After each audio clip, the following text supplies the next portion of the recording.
Alright, and here we are with the most likely last part of FE7x, the Immortal Sword, for a while, at least until it updates again, and then I'll happily go back and see what new things it has to offer. I'm Kied, and let's see. I didn't think that statement through. So we've got chapter 12 today. Assuming there's no like X chapter that pops up after this, which is entirely possible. But if I recall, oops, here.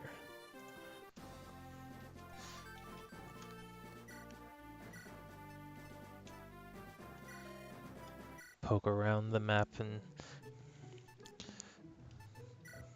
see what I've got and what I might have to expect. I'm a little annoyed that it doesn't give me a list, but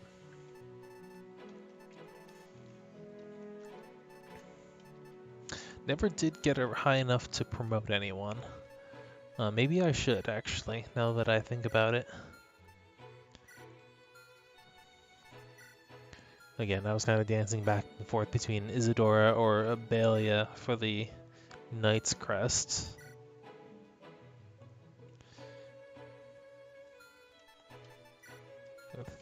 Wallace being a potentially solid option as well, though I'm not sure if a promotion would actually get him a significant increase enough to change his performance from what it already will be.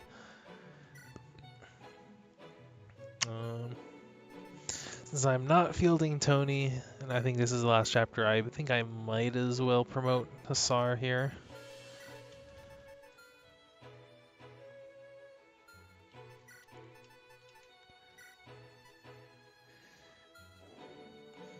Maybe on a future playthrough I will try to get Tony up higher, or...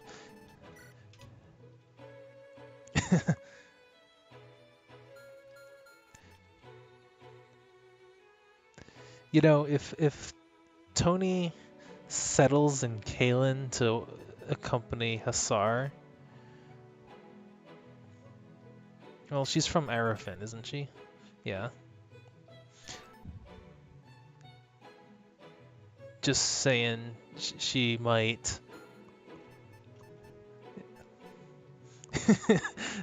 I don't even have to say it.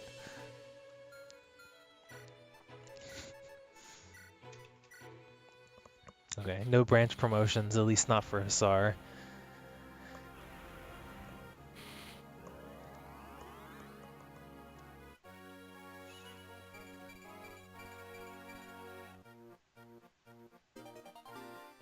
He's got a skill and swords. And his stats are still kind of lukewarm. He looks like a pre-promote, which is alright.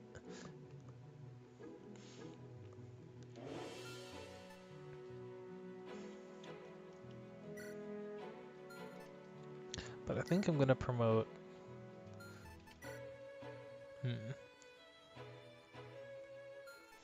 Between Abelia and Isadora is still a tough choice. Isadora might benefit more from it, to be honest. Abelia's kind of well-rounded with great strength. Solid speed, it's not extraordinary, but it's good enough that I don't really feel she's in danger of being doubled by all but the fastest of enemies. And decent defense. Lots of HP. Well, the same amount of HP as Isadora. That's about a normal amount of HP now that I think about it. Meanwhile, Isadora might actually get quite a bit out of a promotion that boosts her strength and defense. Well, her defense is only 1 point lower than Abelia's, and it would also allow her speed to grow beyond the 2 more points that it has currently. So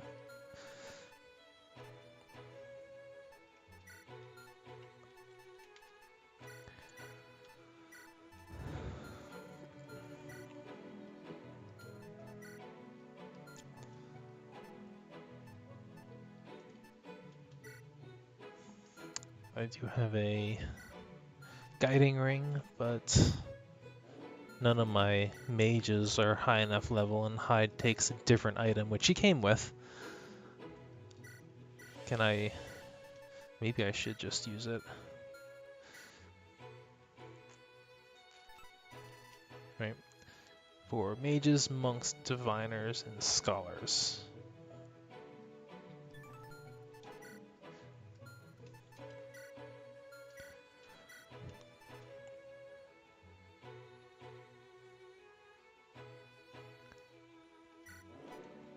Sure.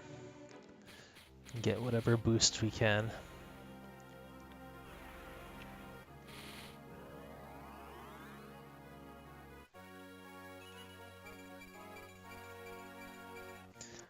If it turns out to be overkill, then in future playthroughs I'll know that I can delay that promotion. But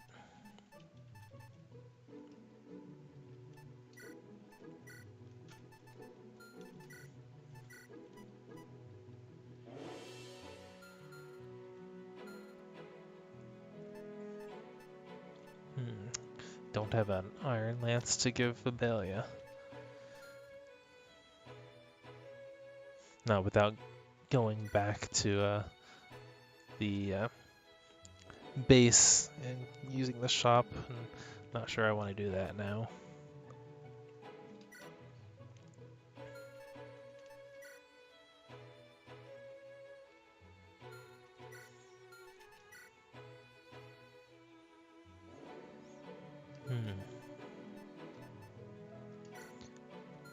She's high enough level, but I don't have an item, a promotion item for her. Just a Knight's Crest and a Guiding Ring.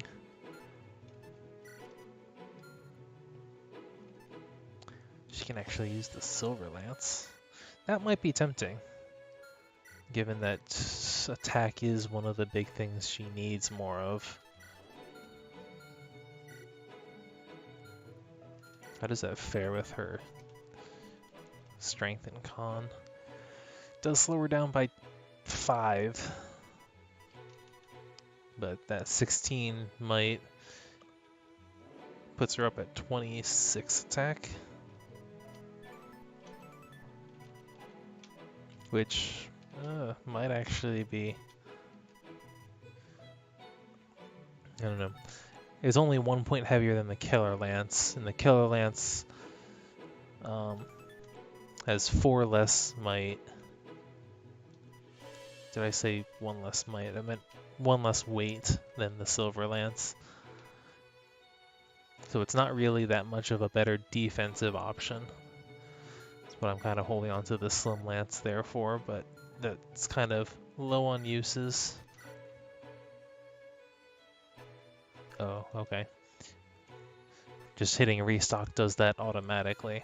I thought I'd get to pick which items I wanted to refill.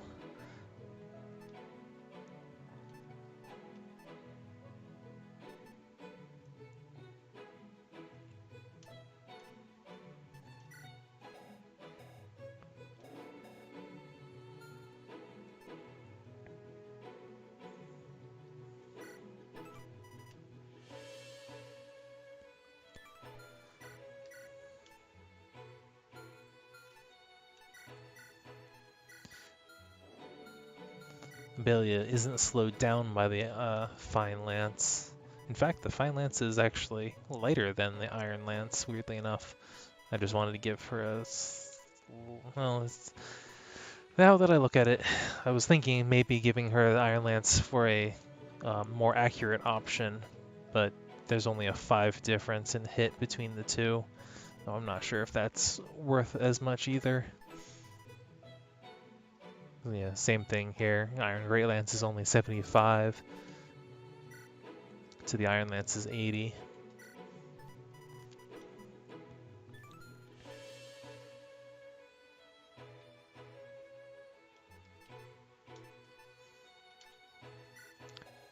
did. Oh, yeah.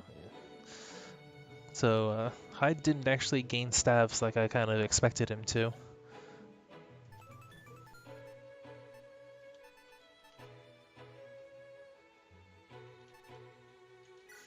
Which makes me kind of vaguely consider Roace. Maybe if I have to retry it, I'll field Roace instead.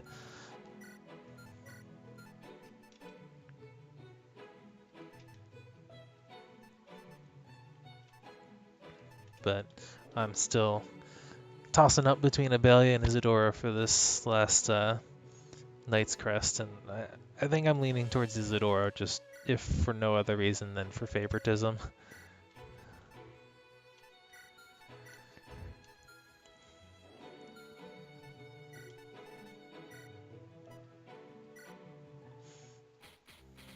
See if she gets her Paladin Sprite, or if it's something a little different. Oh, yeah, there it is.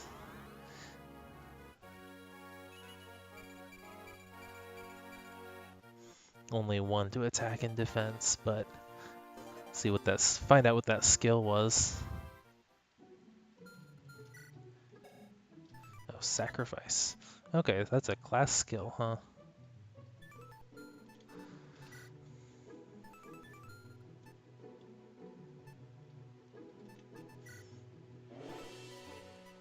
Yeah, what was this? Never caught. Oh, cool. This is also a class skill. I thought that was just the boss of that one stage being dumb, but I can actually take advantage of that.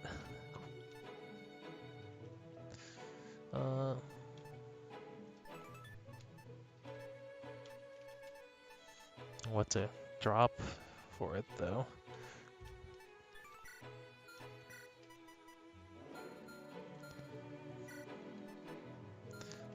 So, if he gets attacked in close range, he should automatically switch to his Iron Sword and retaliate.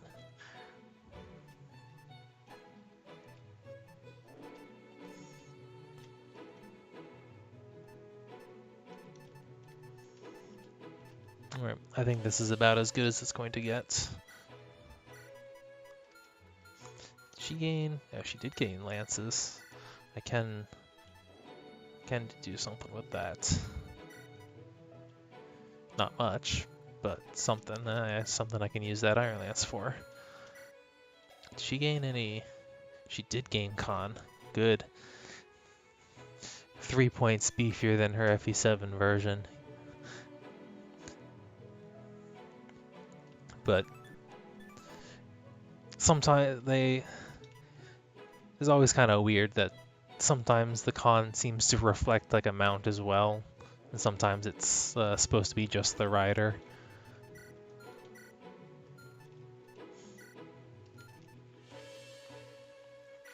Anyway, she needed that. That'll help.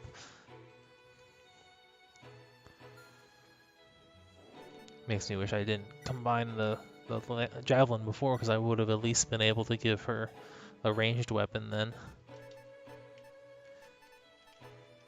But hindsight.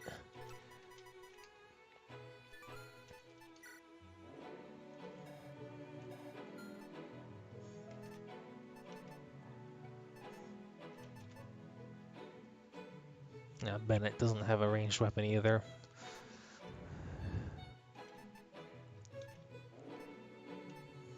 Oh well.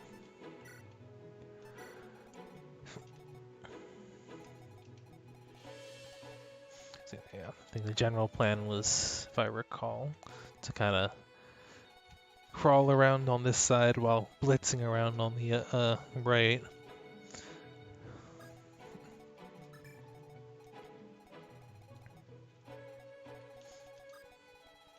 Actually,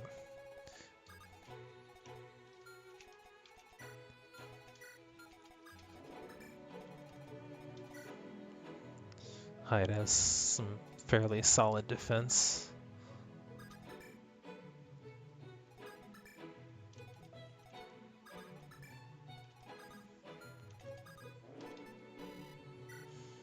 Alright, been about 15 minutes, so I'm just gonna get started here.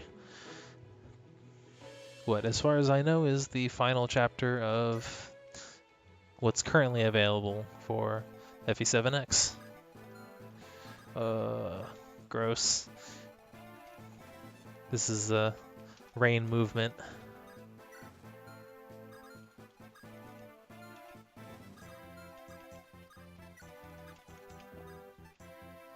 Oh, is it actually is? You could actually go up the center here.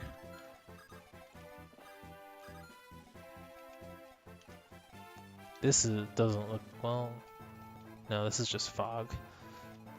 I'm not sure if this is traversable or not, but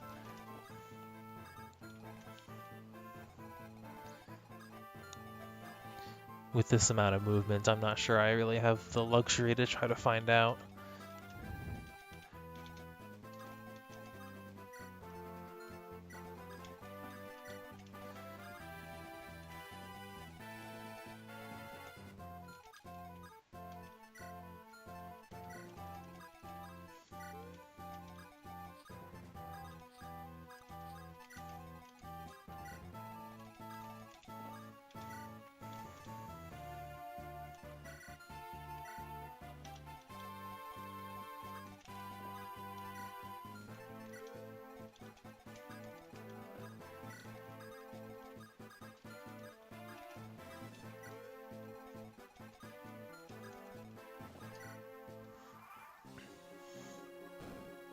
I hope this rain doesn't last the entire chapters. This is just going to be miserable otherwise. There's a scholar reinforcement.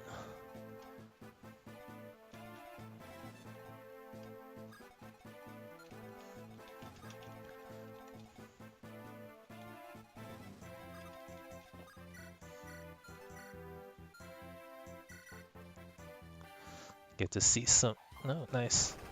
To see some of this reflexive anticipation, reflexively switch weapons on enemy phase.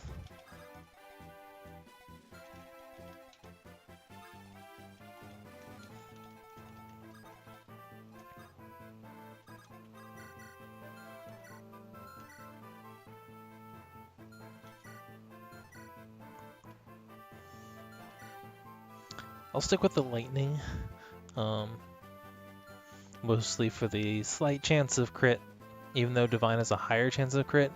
If it fails to crit, then the enemy won't counterattack the enemy on enemy phase because of that 2 only range.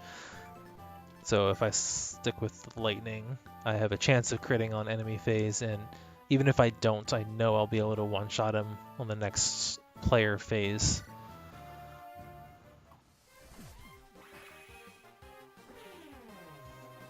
I mean, I'll even be able to use lightning for that.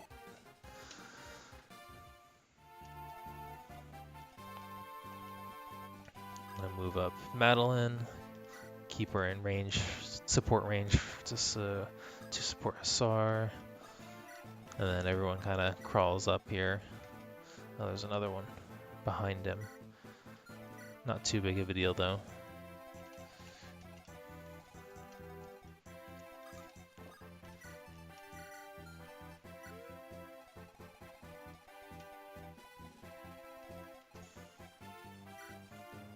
So that reflexive swapping is kind of mitigating one of the bow's big weaknesses, is being at weapon triangle disadvantage and being unable to counterattack at melee range. He will be at weapon triangle disadvantage still, because this is a lance, but being able to counterattack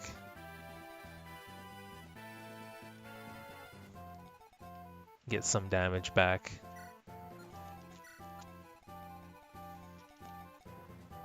Let's see, this is a diviner.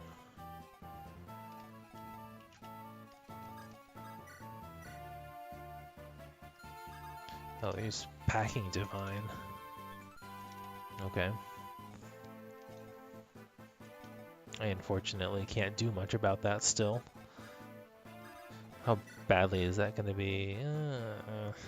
Might still one-shot me with a crit, but Still not a whole lot I can do else.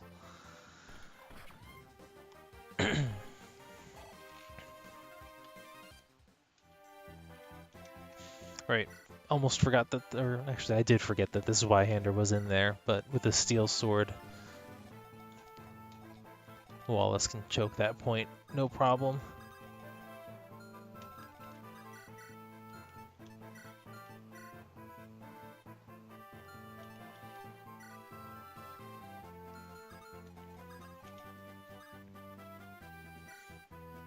Cool, I did want to see more of this.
It is left to our imagination what they just did there. That was the B support.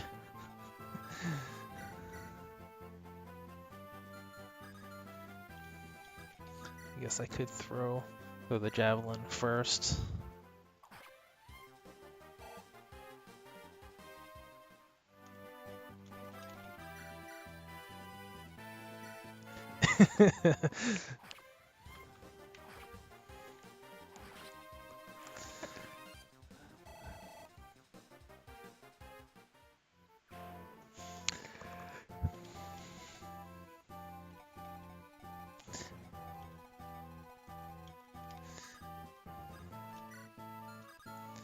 We have little ways to prove you're not wrong.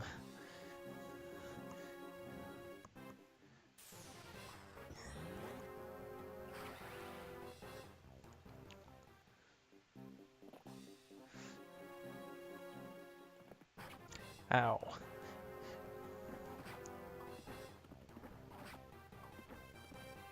So that hurt a little more than I was hoping, but a little more than I was expecting.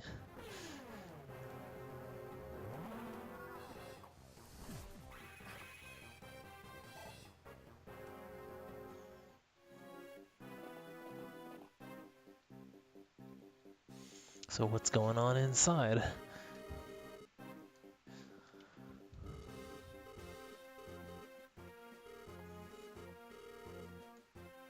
Alright. Albert is supposedly still injured as well.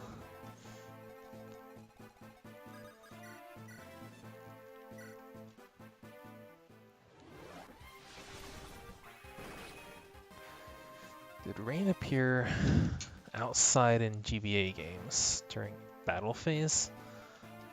So like in the background?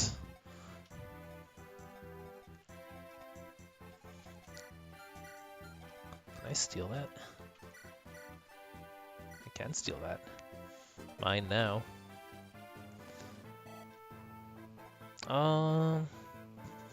It might have.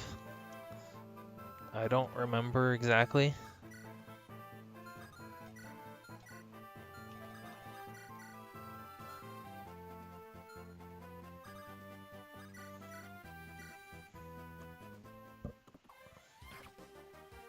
Oh, like here. Not. I don't think it was ever quite like this. There might have been something in like the backdrop that changed a little bit for the raining portions. It might have been darker or something, but I don't think this rain effect persisted in the same way that it does here.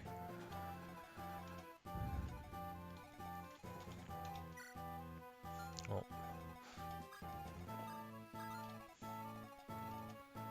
More axes up here.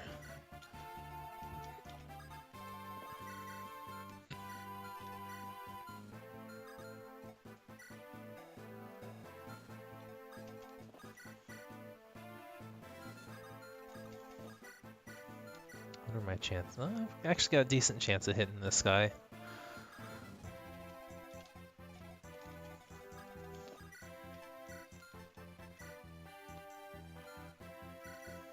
So we'll go with this.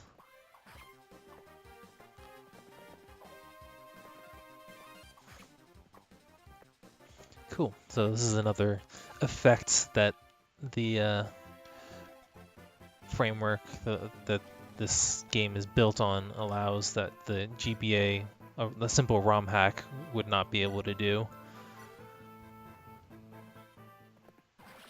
Take that, weapon triangle.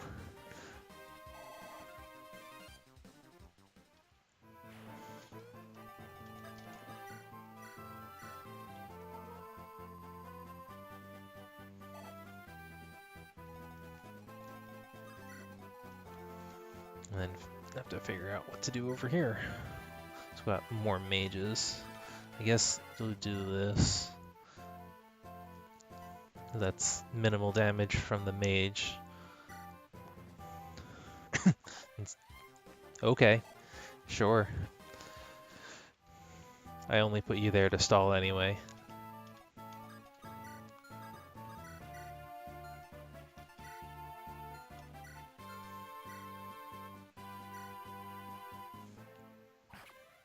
The crawl continues.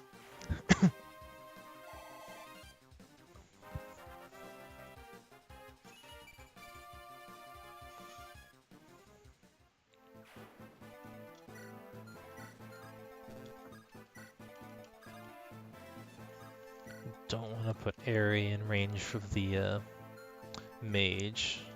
As good as resistance she has, it's still a disadvantageous matchup. At least compared to this.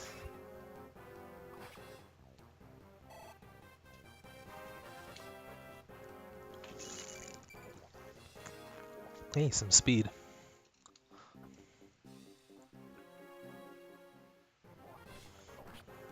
Sybil will have no problem tanking both of them. It's gonna take a while for either of them to die, but they'll get there.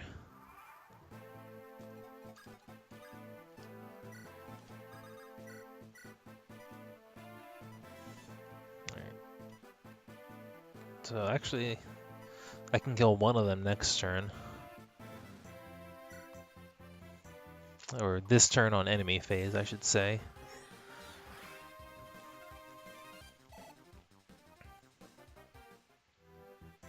Since I'm primarily physical units over here. Hello.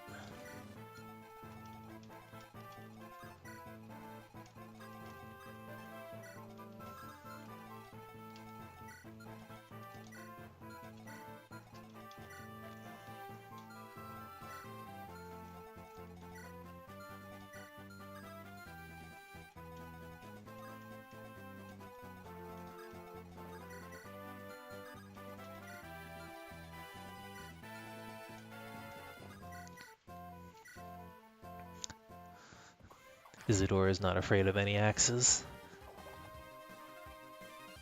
We're getting GBA levels of hit rate on the enemies now. Isidore is just so fast.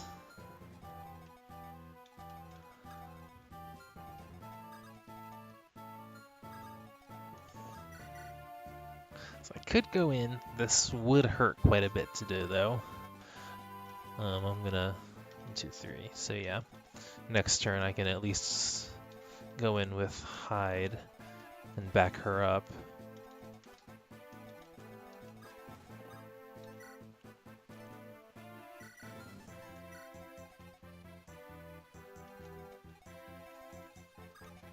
What does this matchup look like? It's alright. Could be better, could be worse. Probably don't want to take 2 of them.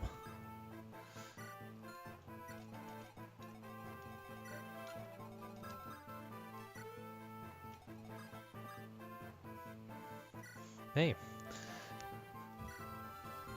Welcome to the show.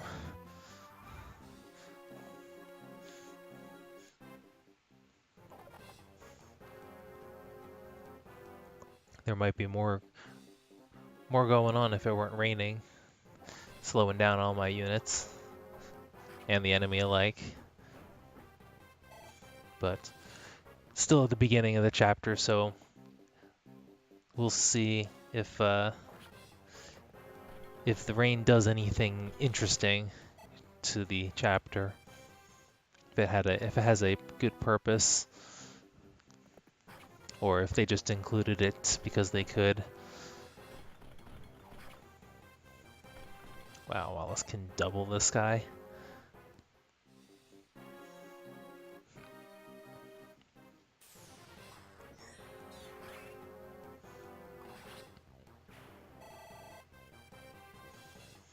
All right.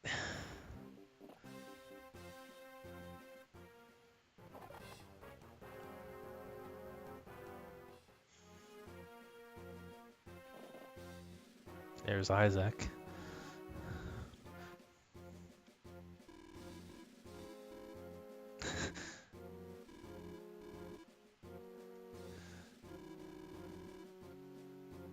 Now they're starting to get panicked in there.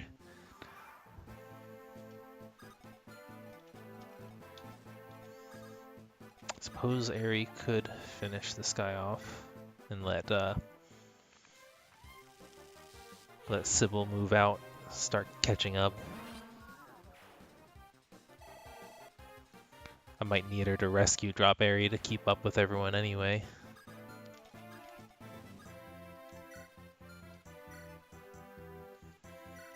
Yeah, sure.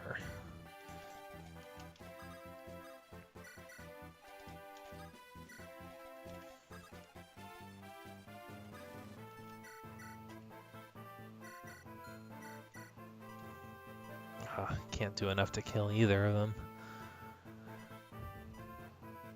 Alright, I'll try to make sure this guy actually dies. It's the least I can do. I like how much more, I don't want to say dynamic, but they just did a better job refining the animation on the soldiers' attacks in this. Wow. Alright, that really wasn't anything to be concerned about to begin with.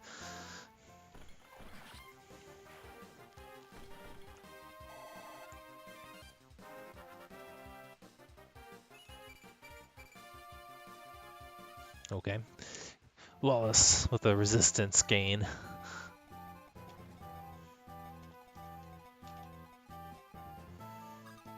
I was thinking about going in over here.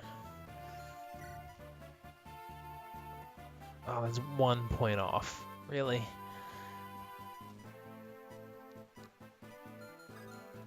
Is there any way I can get 1 point of extra damage from like a skill or something? I don't think there is.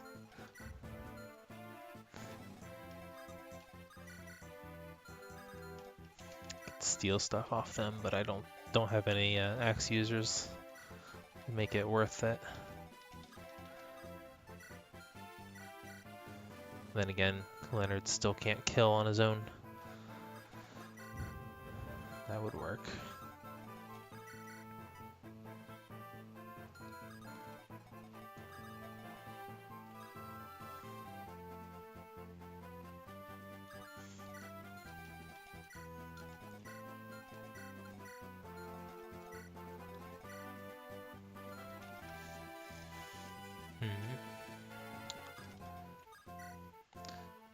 If I get rid of the mage,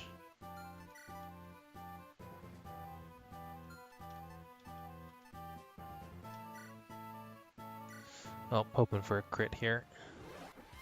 Nice. 102 damage. Awesome. So I can swing over here with Isadora and actually block this side off.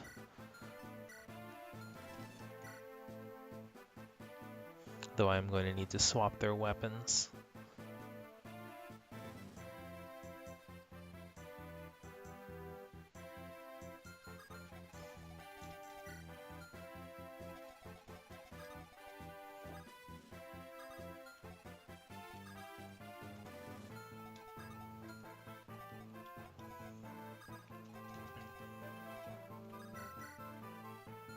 That's not much.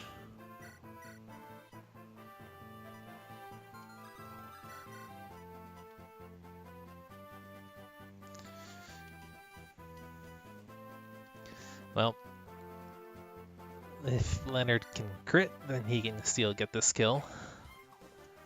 And steal it. Nope. So I am still going to need to follow up with someone there.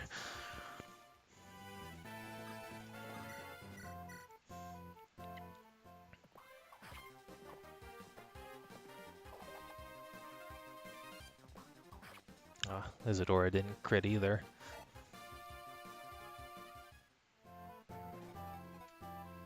What are the chances of... Interesting that this guy on the forest has as much avoid as this one. It's just standing out in the open. Why is that? 7 speed, 7 luck. 7 speed, 7 luck. Both have the hand axe equipped.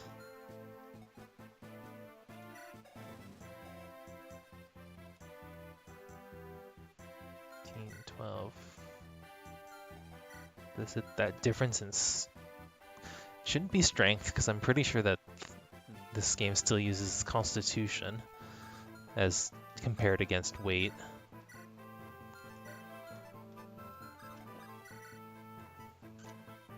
Alright, well, I just need one of these to hit.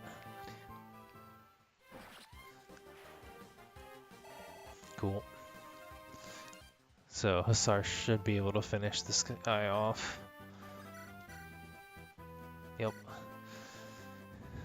And that clears this side of that blockade. Though I didn't get to do the weapon switches I had wanted. So...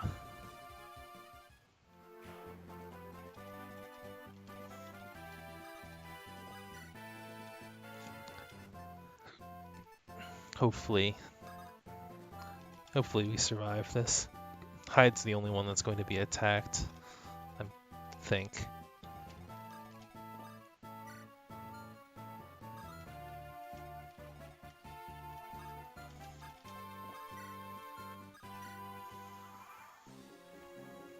Yeah.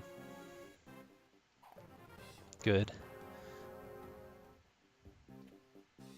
This is going to be the bad matchup.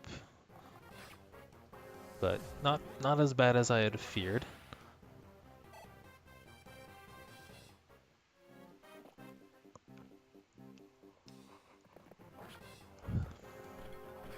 Wallace does need some healing, though. Okay.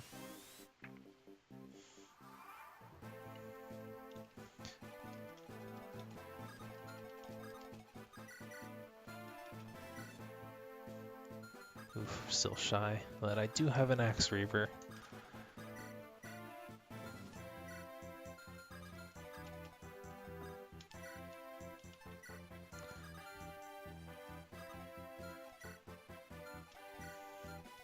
Do I need to use an elixir here? Yeah, probably. How much? Oh, okay, this will take care of him by himself. Which I don't necessarily want to do. But...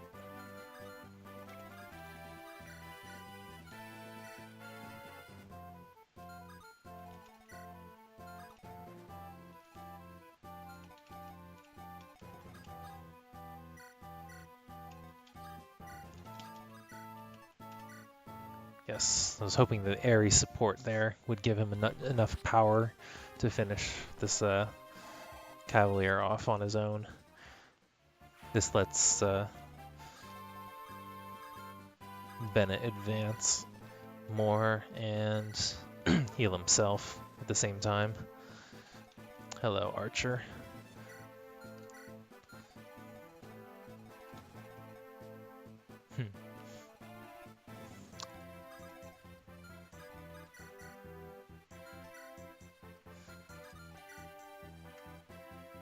Steel lances are heavy.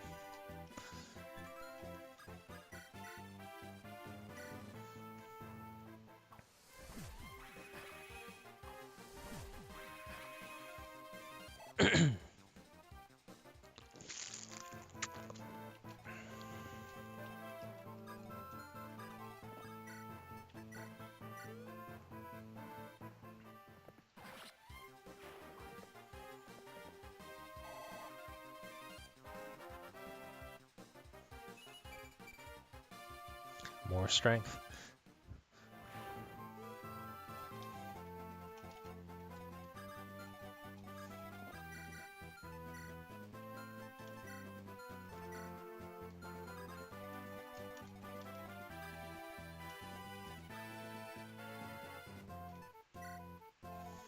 Oh boy. Alright, that was some much needed visibility. Horse Slayer, that's kind of a nasty surprise. Steelblade has a lot of power. Though Horse Slayer is still the only really particularly threatening thing in there. And I could technically get him to switch off of it. Can Isadora take both of them?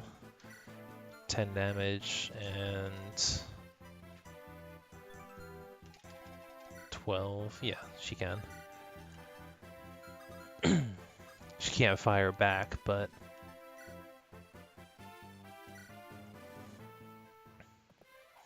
that's alright.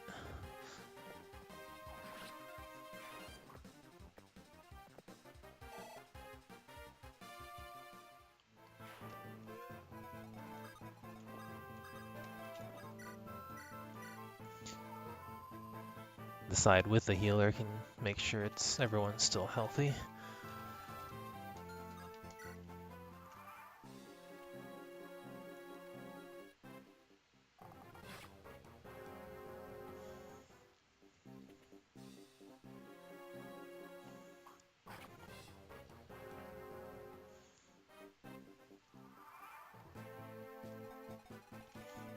Oh yeah, that was the only point in which the shaman, the scholar, would have been able to attack Isadora as well.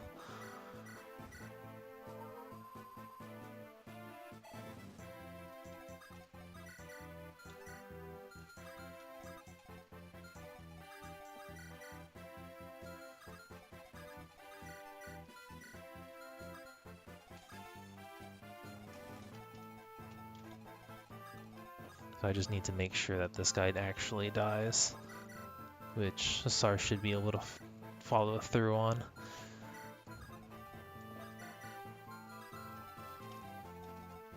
Between all of these attack options, should be manageable.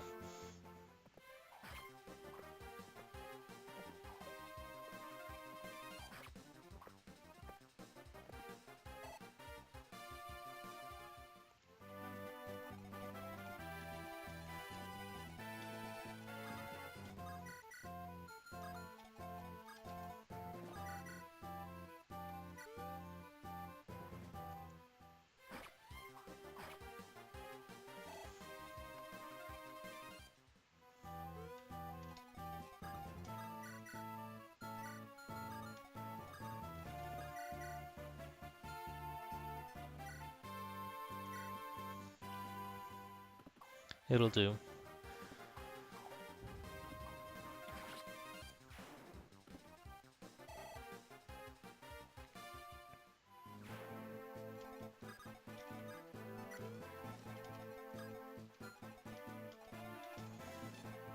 See, this guy had 20 attack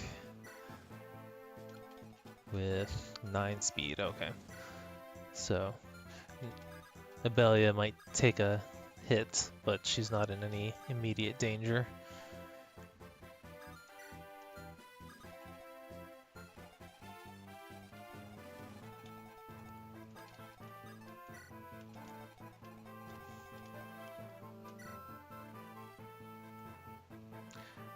I think I recognize this mug from the desert chapter with Tristan.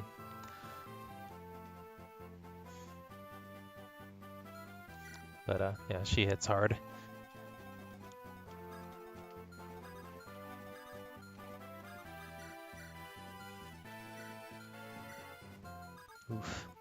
Bennett's the only one who can reach.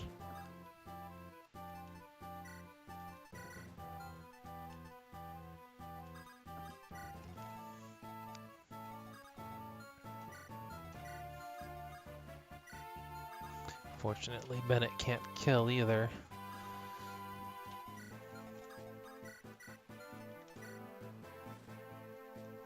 Though I don't think he was in danger of dying on the next turn, so I can go in. I may have to give him an elixir drought next turn though.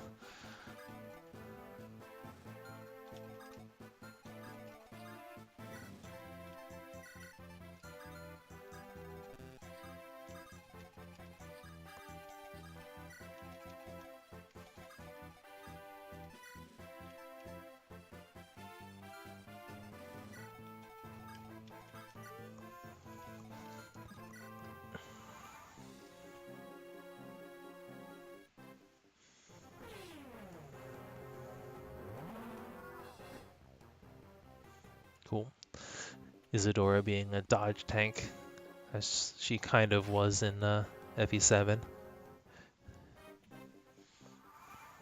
It was the only kind of tank she really had much of a capacity for. More Wallace doubles here.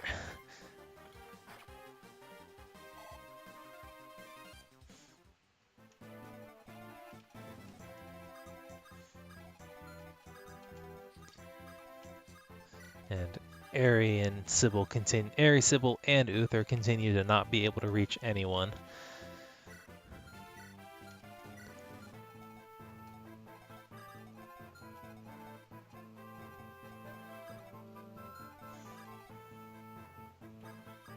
Though, with this shaman here, can't really afford to go in on this archer like I wanted to.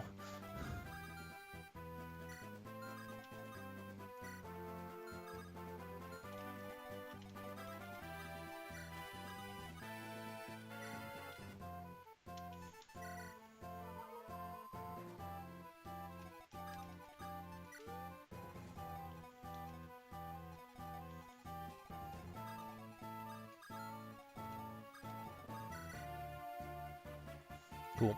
I'll take a 1 round anytime I can get one.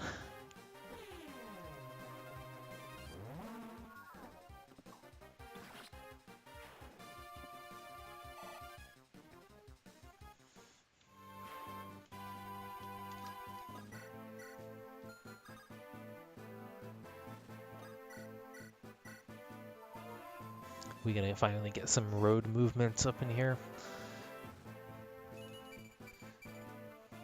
Something to help mitigate the rain. Yeah. Could I actually snipe out this guy? No, not with that much power. That defense. 14 defense. Holy crap. As bulky as that Zweihander standing right next to him. Though not as bulky as this one.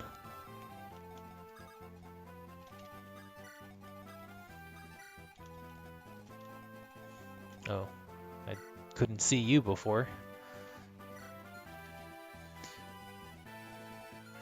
That is one of my problems with this current map, is it's a little hard to tell where my visibility starts or ends, so some of these units just seem to be popping out of nowhere, especially if I have the danger zone overlay active.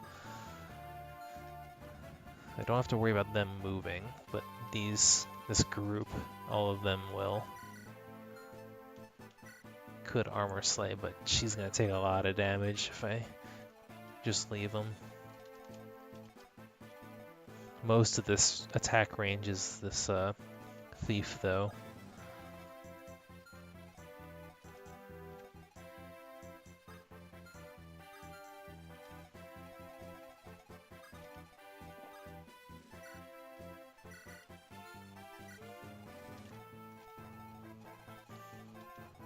As long as I respect the mage, I should be okay, though. Hopefully. Hopefully Wallace can be able to take. We'll be able to take all of these.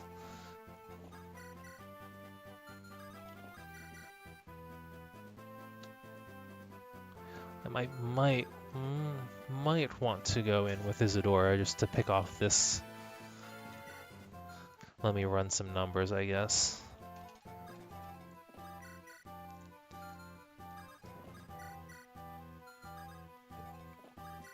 10, 15, 20. Right, so 20 between these two, 30. Leave her with 12. Hunting bow. Since hunting bow damage is a little tricky to calculate, mostly because the weapon triangle advantage disadvantage isn't just a straight +1 -1 might. I think I can afford to go in, though.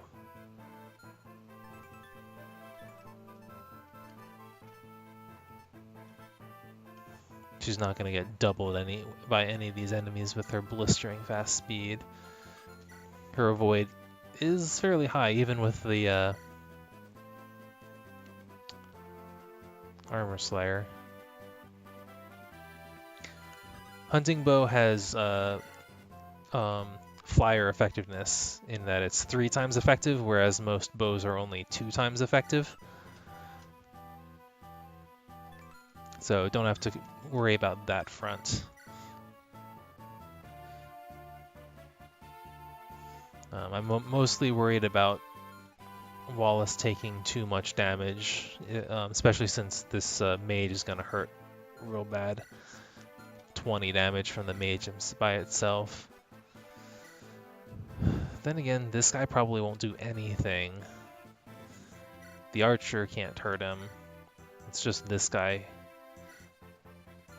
So maybe Wallace isn't in as much danger as I was afraid of initially, even though he might be taking quite a few attacks. He does have good HP and defense.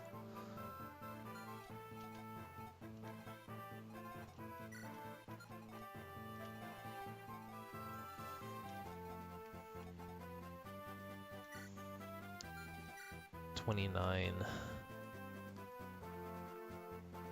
So it's probably around 10 damage, maybe a bit less than 10 damage.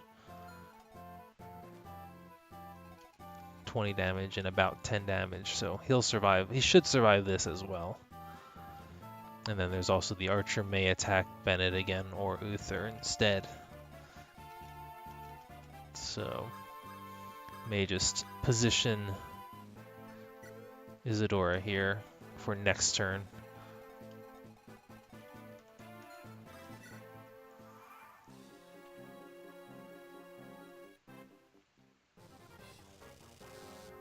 So yeah, this should be the majority of the damage that Wallace takes this turn.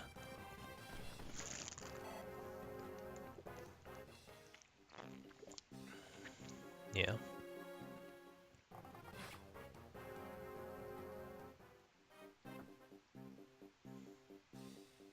About 10. And it didn't even hit. Cool.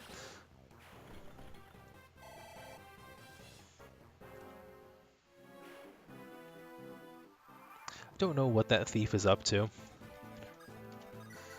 Is Aerie actually getting some action here? Maybe.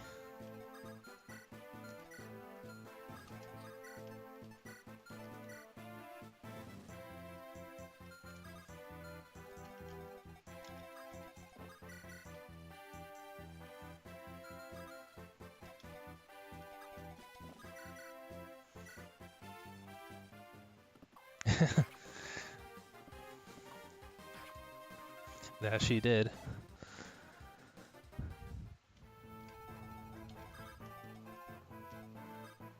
Meanwhile, Hyde hasn't done that much since the beginning of the chapter either.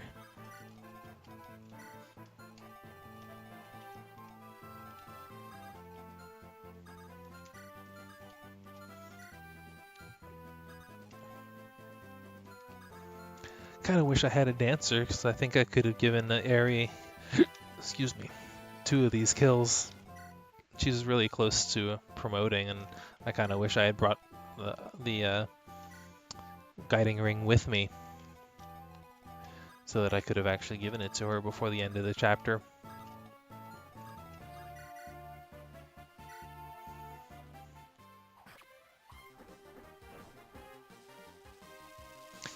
Man, that's still depressing to look at. 12 damage with a silver lance against a mage.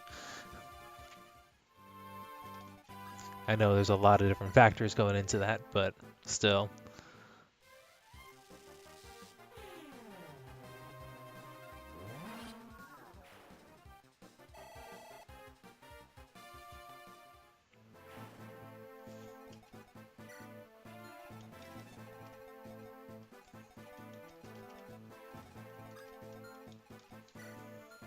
And Uther still is not level 20, or even close. Well, he's kind of close, but not capped.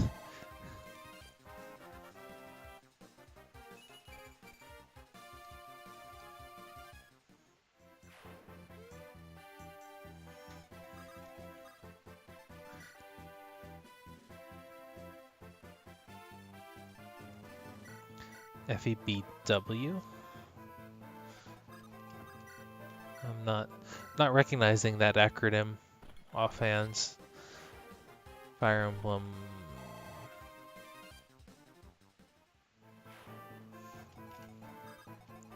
My first instinct is Berwick's Saga, which is technically not Fire Emblem. By Web. I'm not I don't think I've ever actually heard of that. Somehow.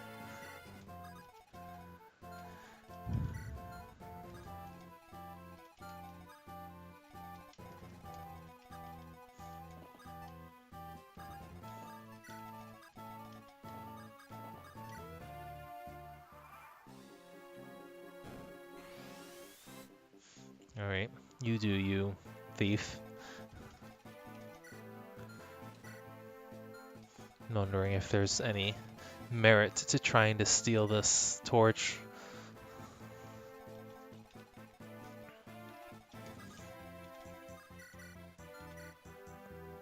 Well, that's effective weaponry right there. And got a crit. Cool. That alone made Hyde worth bringing.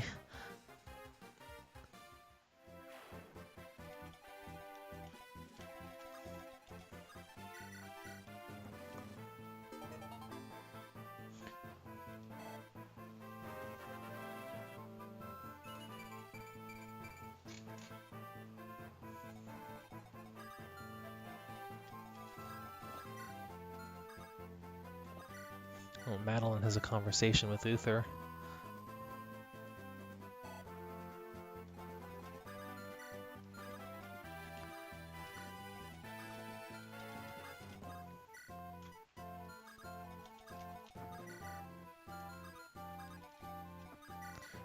I'm gonna throw this, but I'm not gonna leave him there, because I want Aerie to get a shot in.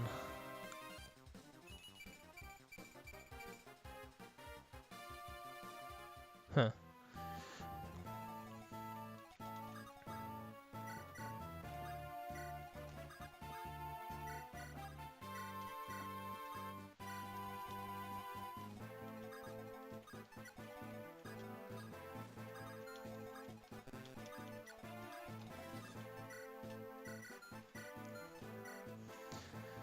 Browser-based version of FE.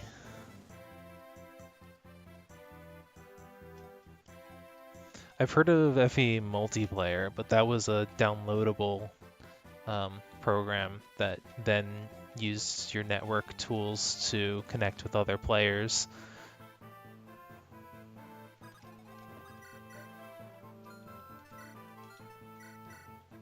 Oh, I just barely can't kill.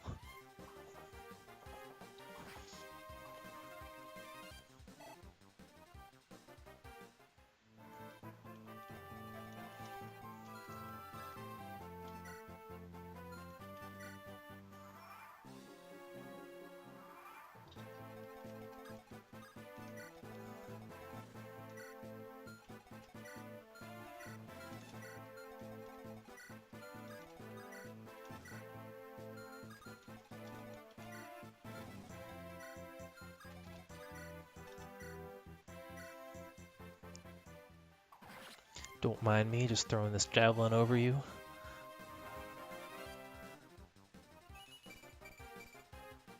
Alright.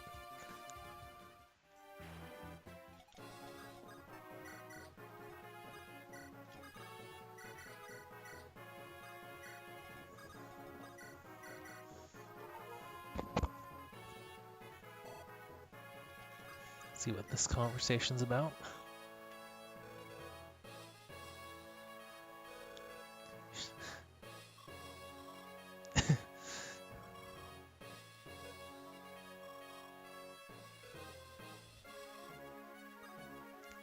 Huh. Well, I wonder what that was about.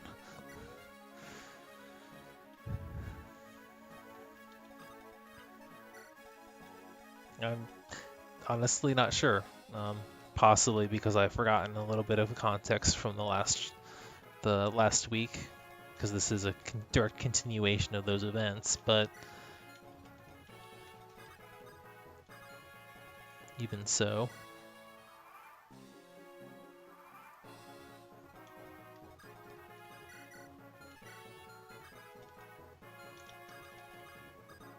Oh, he can talk back to her.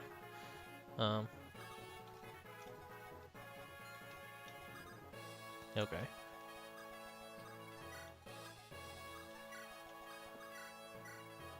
Or they just talk again.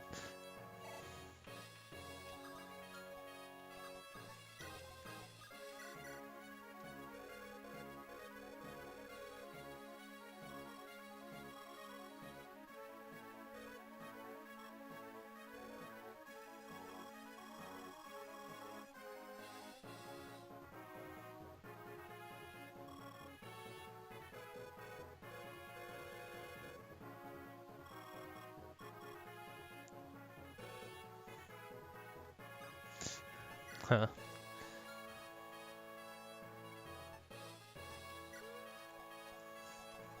Is it? Neat. I'll take a look. I don't know if I'll do anything with it right now, but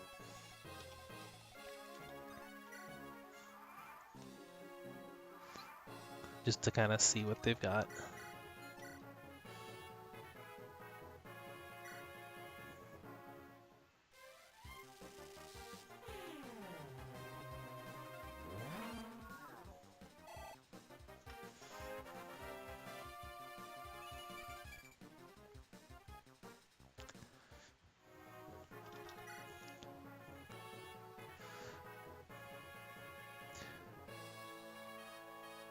It's an interesting stat spread, for sure. Alright, who do I finish this guy off with?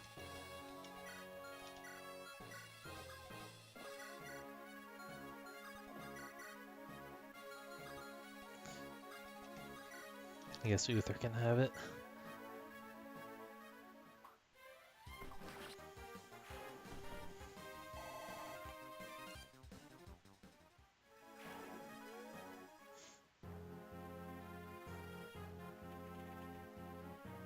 And suddenly the rain is over.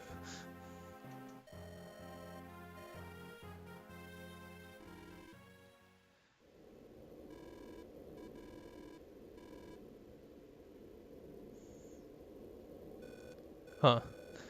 That is a work in progress for sure, but they've got a CG plan here.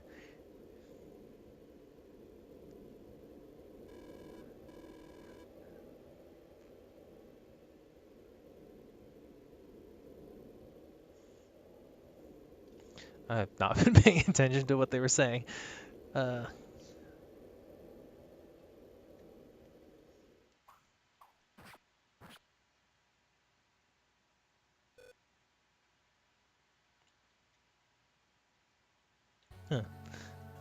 So something happened.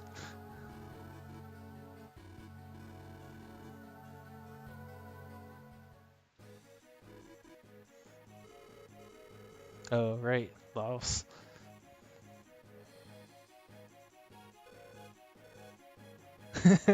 Was I just saved by?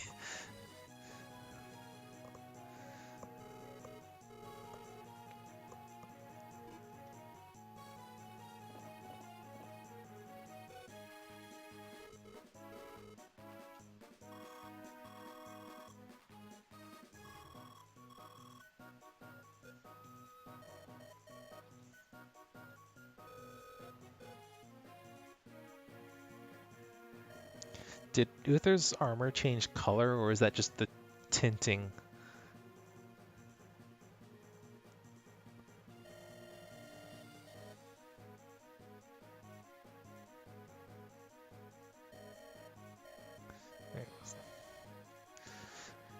Oh, earlier I thought I said either you put your petty pride aside.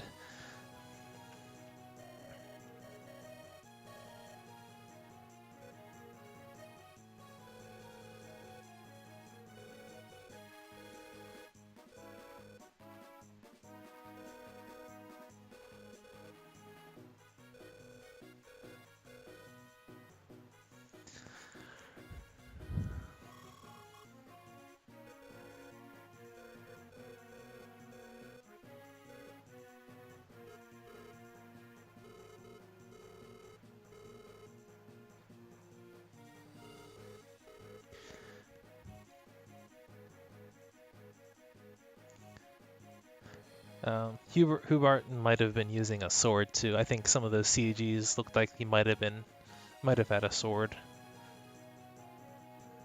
But the writing here seems a little, kind of trying to force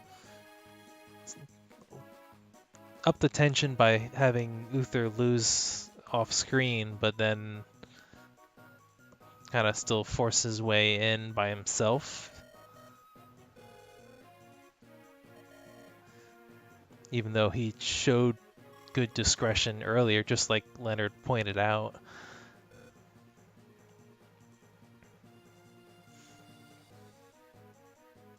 Okay, so there is a second part to this.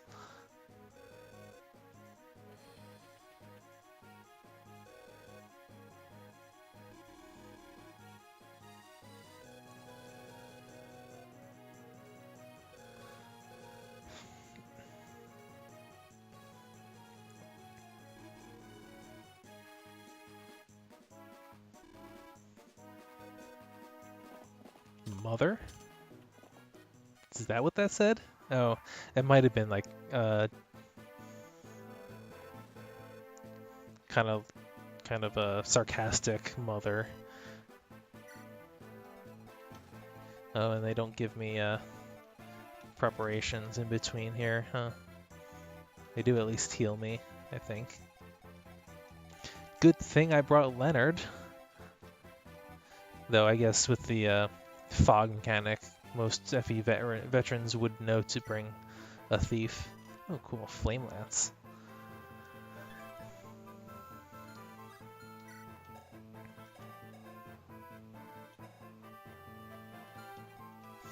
Yeah, that's a bit more of a formidable boss.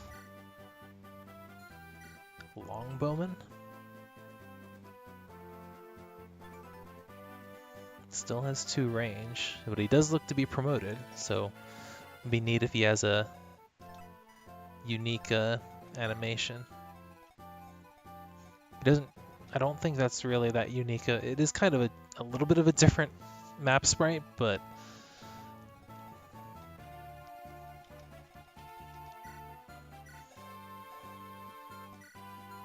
a light brand. Sword Reaver.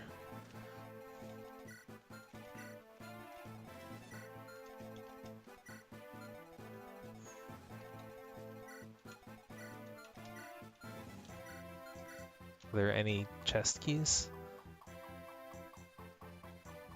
Nope, just the door keys. Ugh, bolting. Great.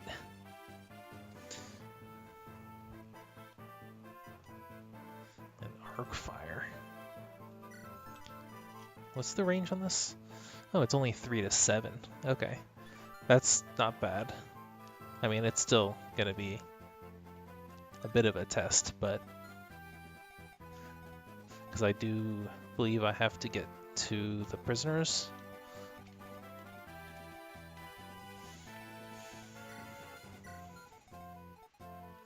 But alright. I do have an opportunity to promote Aerie, though.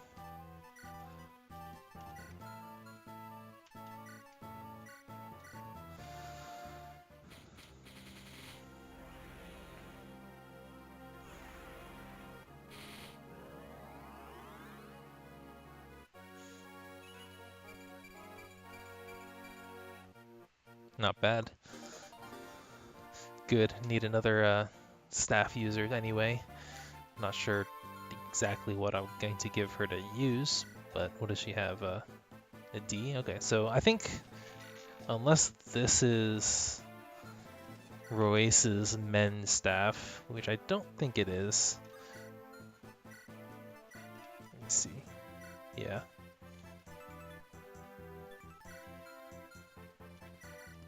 Can do this.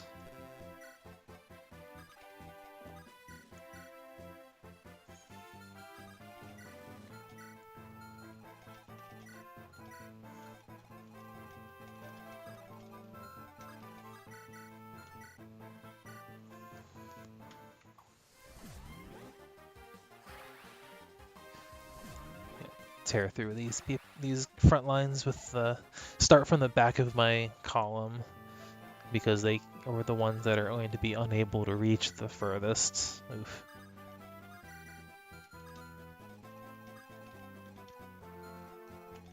Do have to be a little cautious of these mages, because only some of my people have good resistance, good enough resistance. Like, oh, got 5, right? Then again, they together can't kill Wallace, but with the other enemies, they can.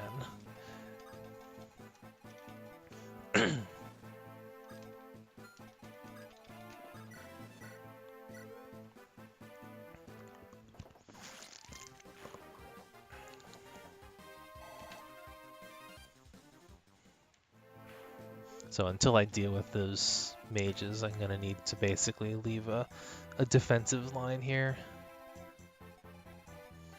I have to let them come to me. I can deal with this.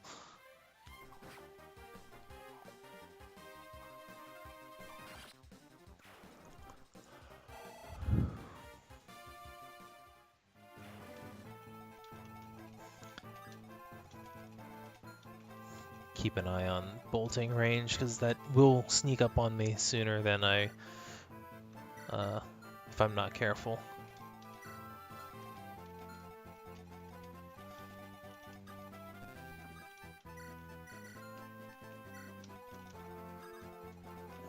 Actually.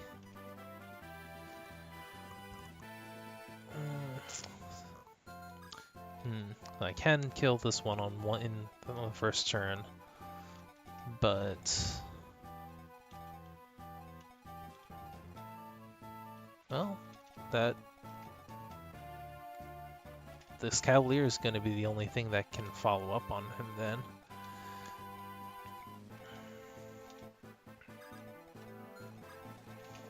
Alright, let's do it. I was just saying how much trouble oh, even better. I don't even have to worry about healing him. How much trouble the mages are going to be to my front line. Nice, that's a good level up. And an S rank in bows. Can I reach over here too? No.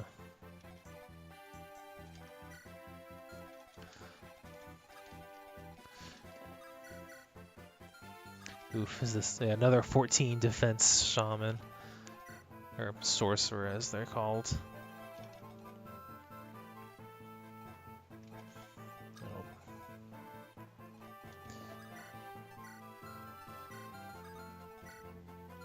I do have a horse slayer. Is it a B or a C? Is it a C? Or a D? None of the above. Okay.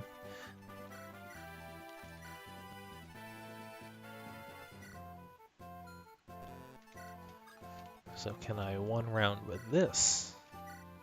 I can. So this is somewhat, or not. Okay. Thanks. I was gonna say I secured the left side for this turn, but RNG was not having it. That was too good of an idea.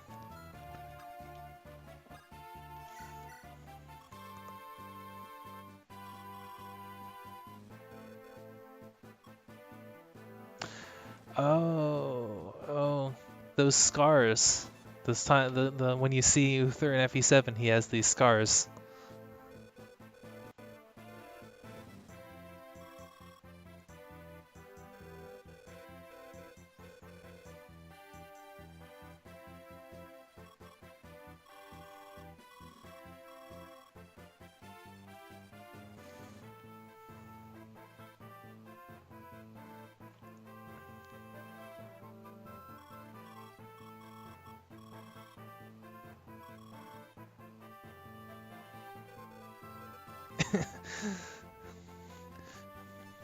Meanwhile, Hussar on the front lines. Wonder if I can silence Mage Guy. He does have 16 res.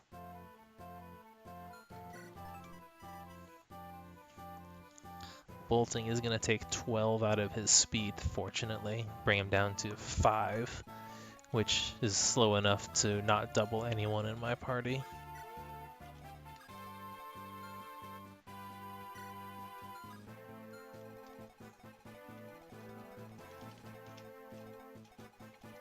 Sybil's just going to have to stay back.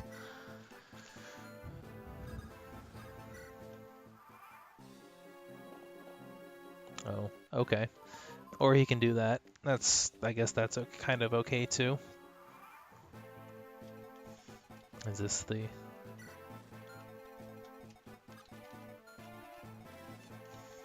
like, as much as I'd love to rush in and finish him off, it's no longer safe to do.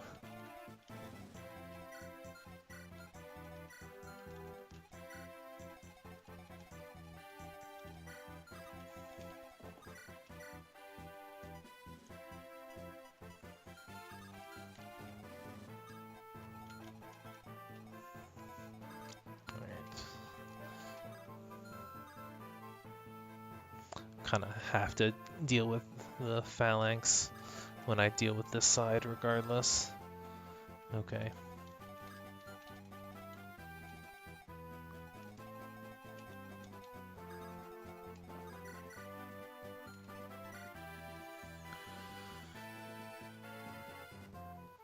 I think I just need one crit to kill. This is... If I don't crit and don't get any crits, then I'm only doing a little over half his health. Can I get Madeline? I don't want to put Madeline too close.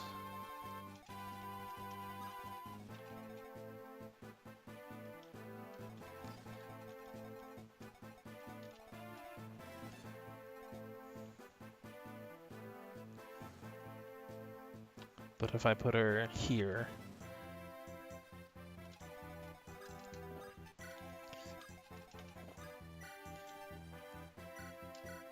then it's something.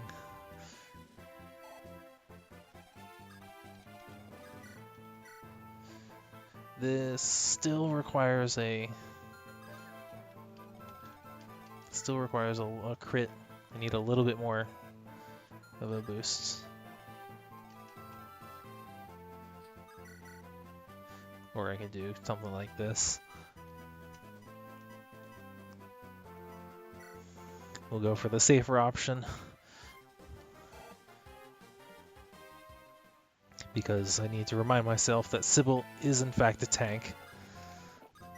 And yes, that's enough to kill, even without a crit. Crit would be lovely. There we go.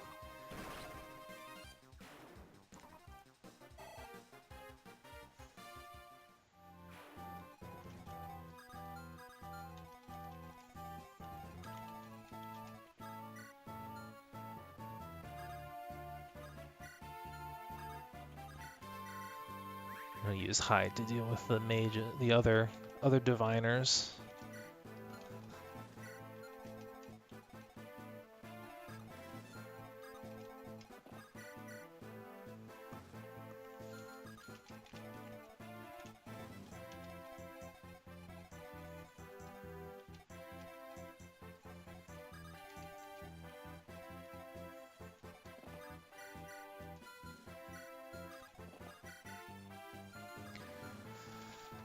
How much damage do you do? What is this? What are the stats on the hammer? This looks like it's pretty much exactly the same as it is in the GBA games. That's not always the case in this game. Okay, so 25 attack.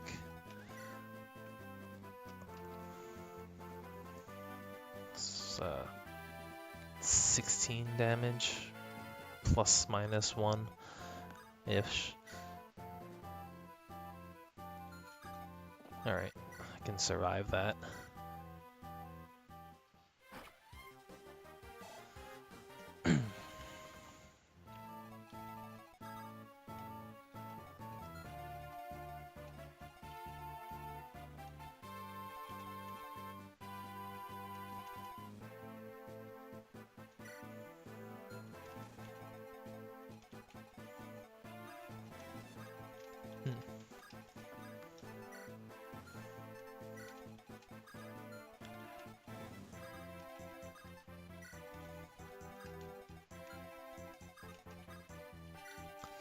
Still kind of dancing around that bolting range, but not a whole lot else I can do.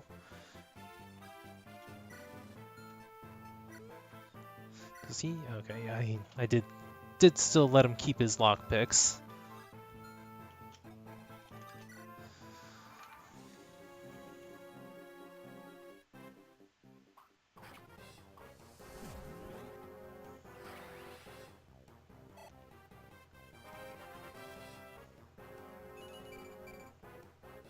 All right.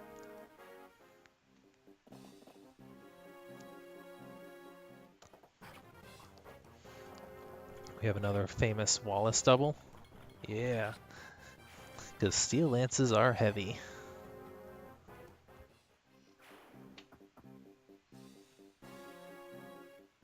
Oof, yeah, this is a little bit more damage than I was expecting, but it still shouldn't be enough to kill her. Especially if the soldier chooses not to attack her.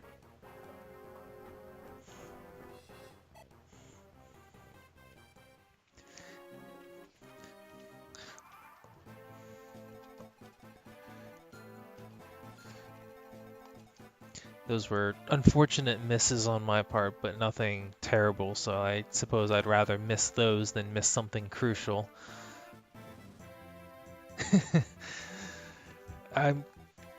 Is there any case where steel lances aren't bad, really?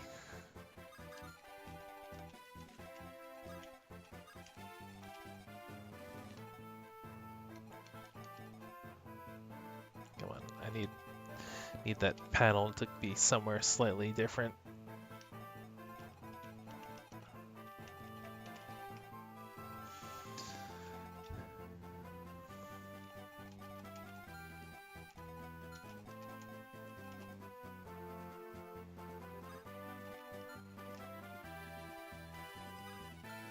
Okay, so the light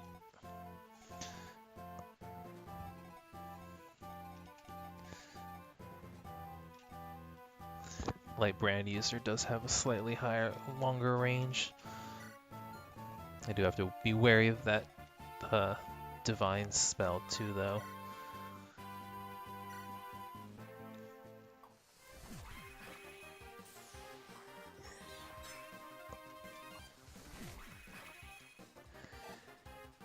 Yeah, I suppose Tellius games with their strength compared to weight system does make them not terrible.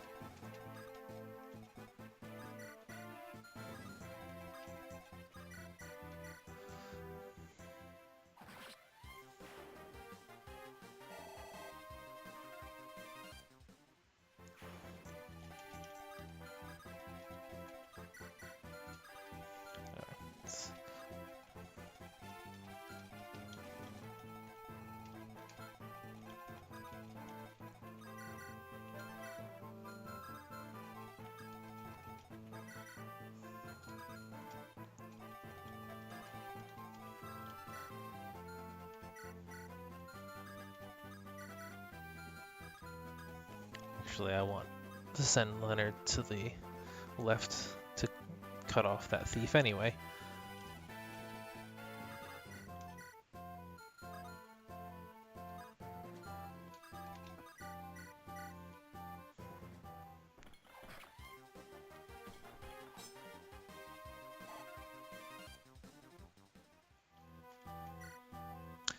I could have stolen that fine lance, I think, but too late now.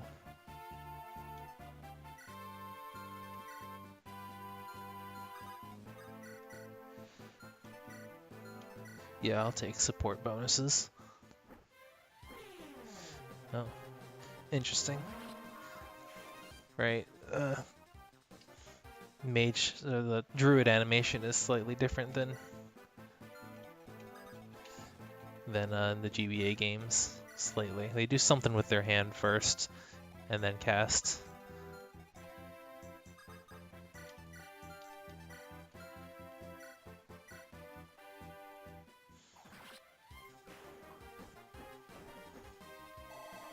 Sure, I'll give Sybil a kill.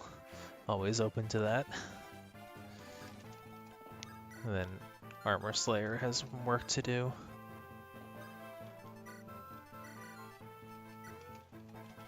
Suppose I can't avoid that bolting forever. I'm going to have to deal with it eventually. Maybe I should start soaking some of its hits.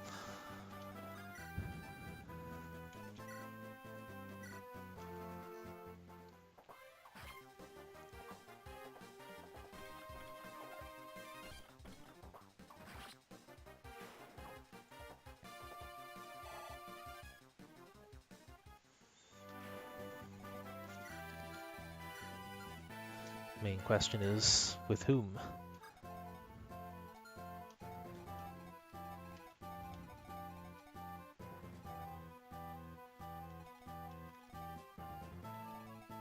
Interesting that there's this one spot here in the wall that he can't hit. For some reason.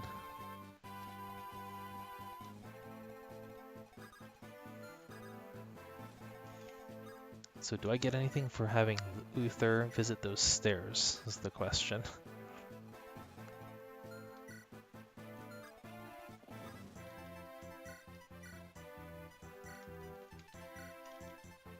Actually, go with the feedback bow, get that effective damage. It's no heavier than the Iron Arch anyway.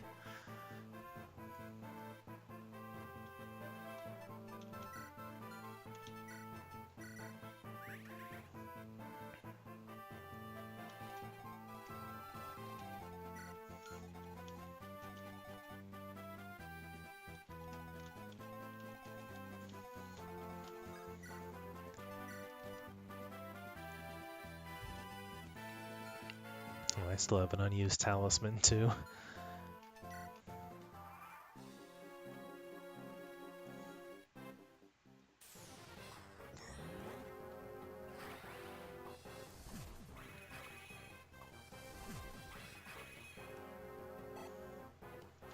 It is kind of neat that they get a crit boost, the Diviners, or not the Diviner, the Justice, the Diviner's promoted class.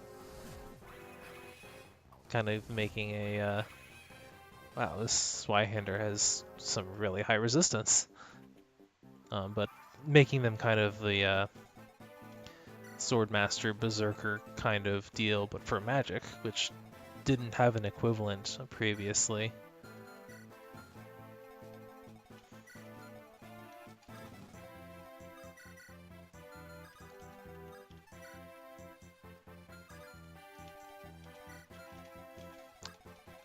Could nullify this thief just by stealing his lockpicks.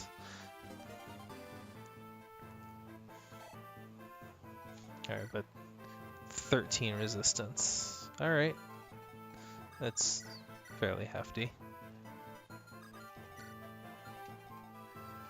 My Armor Slayers are all the way on the other side of the map, but I do have a Heavy Spear. Problem solved.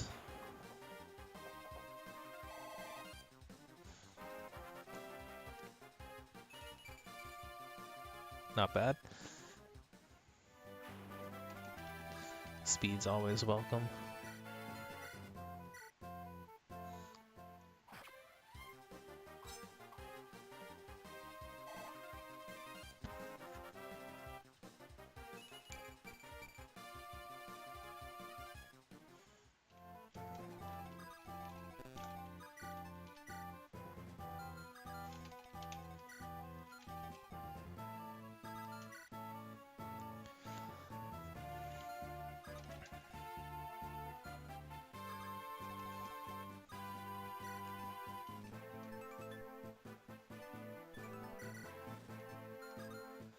I'm gonna say while I have a little bit of that holy water still effective, I'm gonna start using hide to try to soak some bolting hits.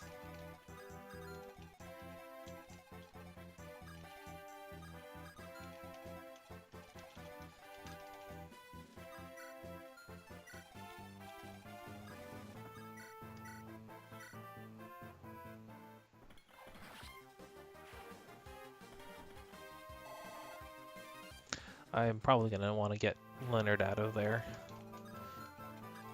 He is technically in a bit of danger from this guy, or I can just try to kill him.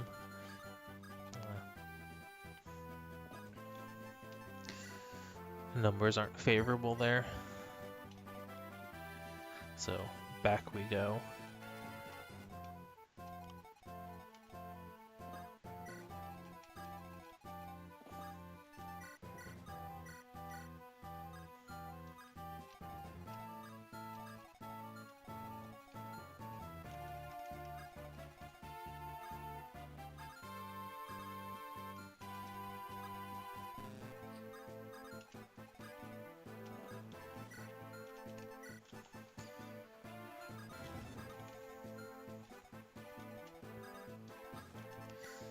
So I'm going to leave a support for Uther because most characters can't one-round enemies. So give him someone who will help him two rounds and potentially carry him to carry him back into the fray afterwards if something or nothing happens.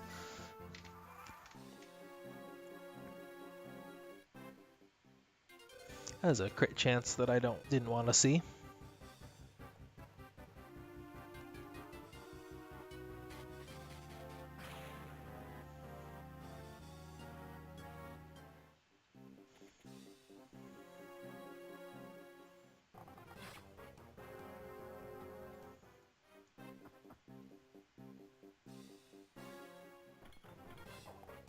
Okay. I mean, I guess that was probably the only target that he could attack.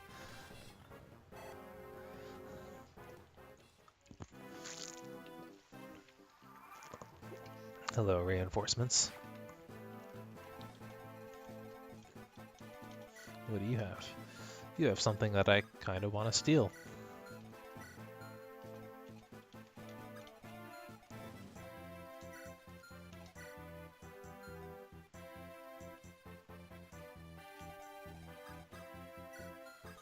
Do I want to leave Hyde here with the 2% crit rate? Not sure that I do. Even though he's got good resistance.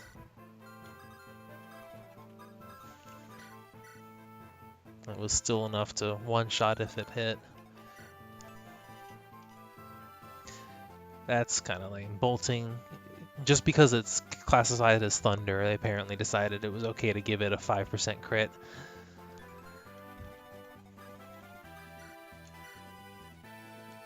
Nope, not having that.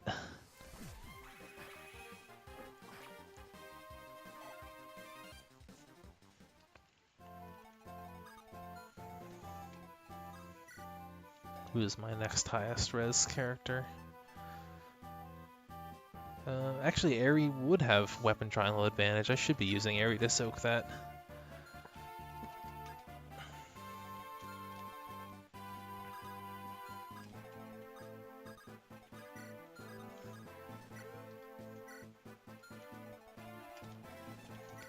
And she's got pretty good luck too.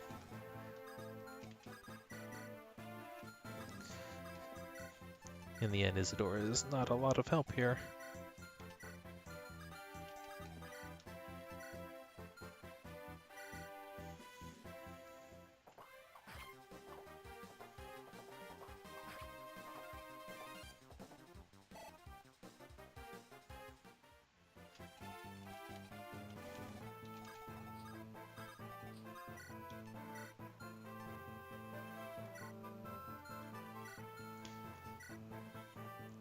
that moment when it's you opt for the killer lance in order to preserve the uses on a slim lance. What is this game doing to me? Yes, strength and speed.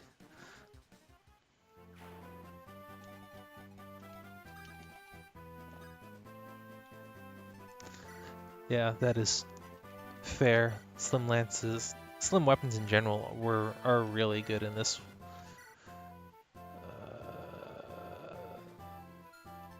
You know, I don't want to risk a crit killing him before I can actually get what I want off of him.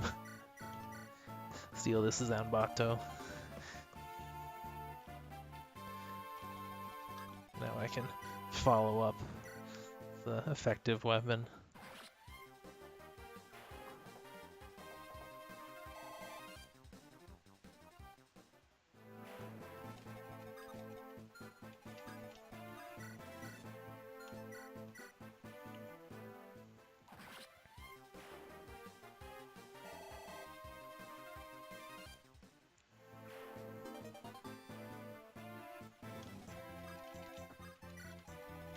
Cool. So we've pretty much cleared out the bottom.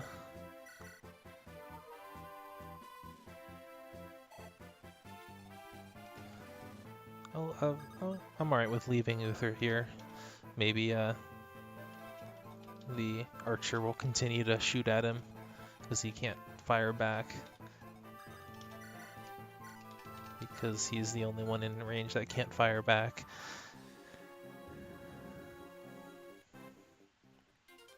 $10 damage, but low hit and no crit, so that's definitely go-to choice.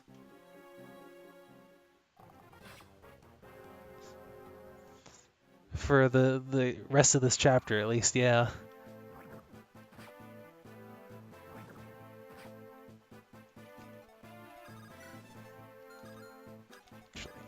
Uther should be able to finish him off.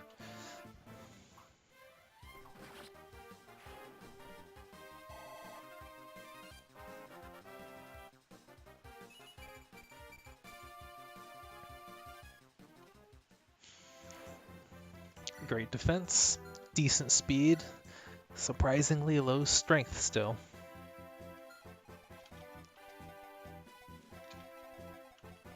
You have? No, nothing.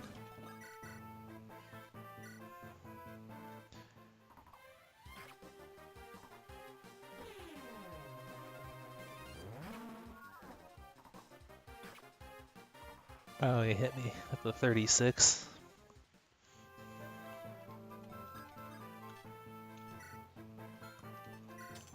What is in the chest? Ooh, a master seal.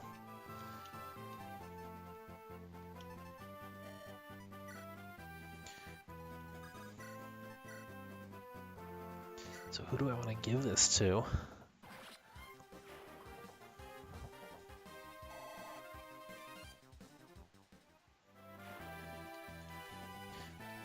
Tempting to give it to Sybil. Madeline's not a high enough level.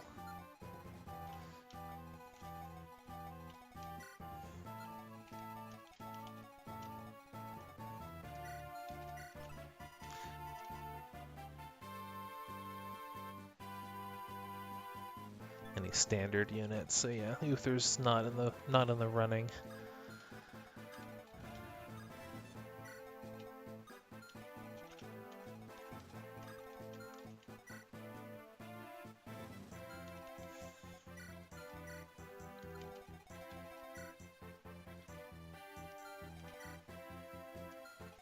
Though Wallace might actually make very good use of the Master Seal as well. He might. It is not grayed out here. Most fans do generally look down upon thieves having unique promotion items for no real reason.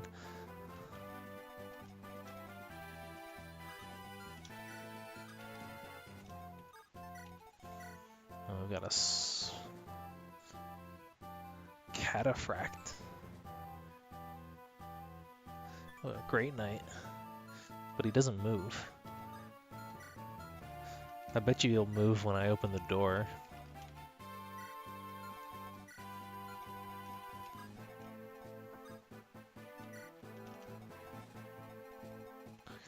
Just those two.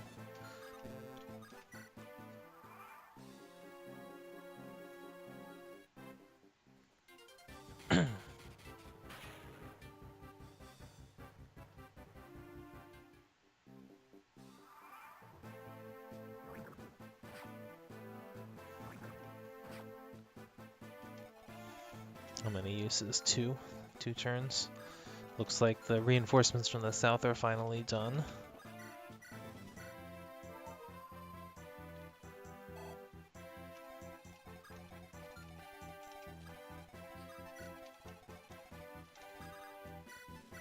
Yeah, so it does look like Leonard can use the Master Seal.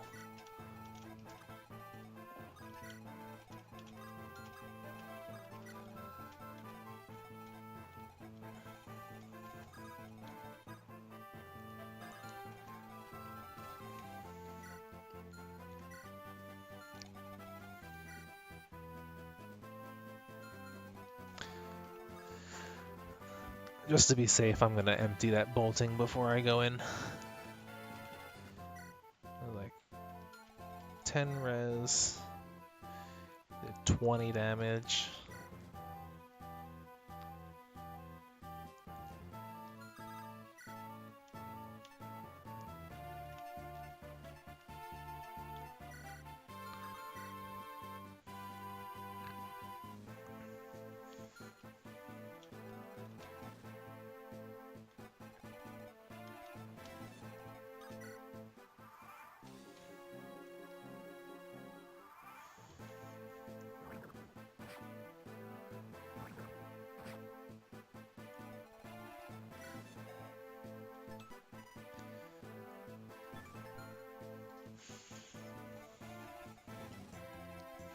Is it doing about 20% of the 10% of the health with poison?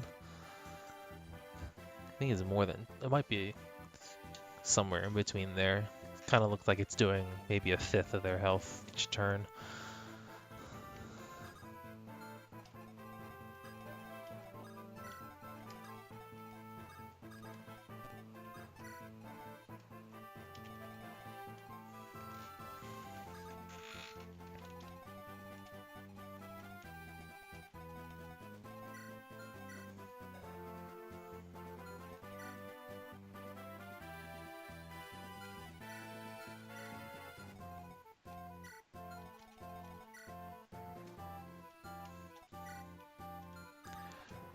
Part of me still just wants to do Sybil just because. I like Peg Knights.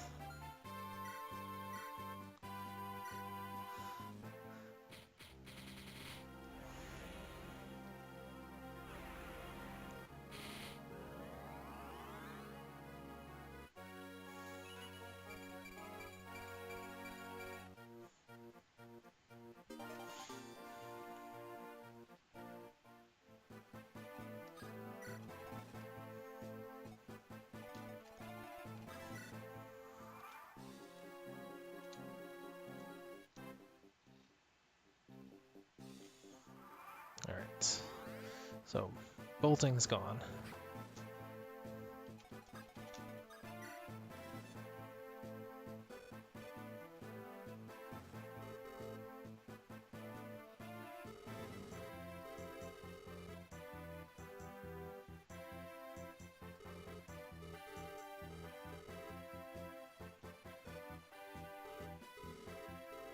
Say no more, I can be disappointed later.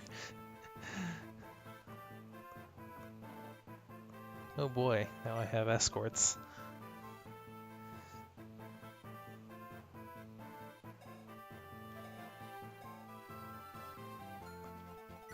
Calton himself. At least he's not getting stat penalties because of Savior.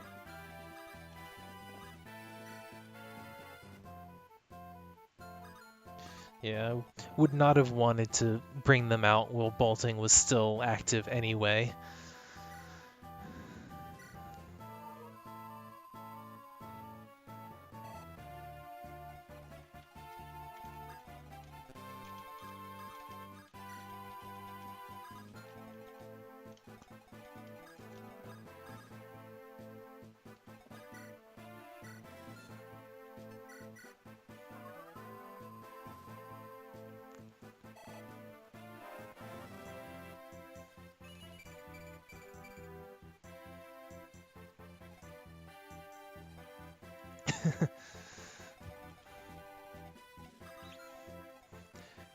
Maybe something to experiment with another time.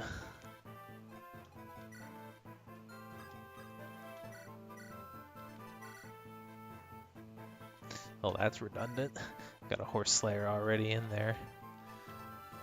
But then again, with this guy right here,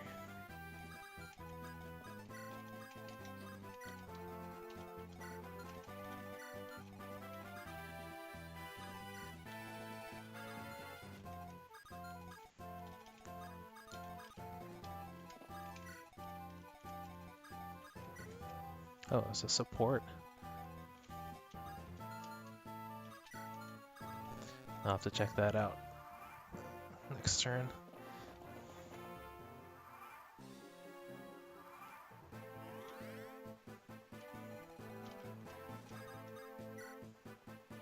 Alright.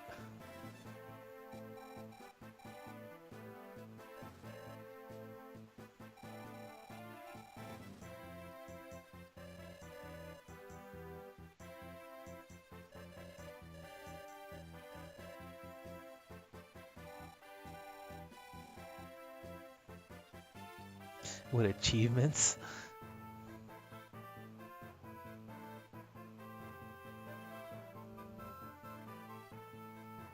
True, they would have moved out of bolting range on their own there, yeah.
I do like the idea of the armored mage.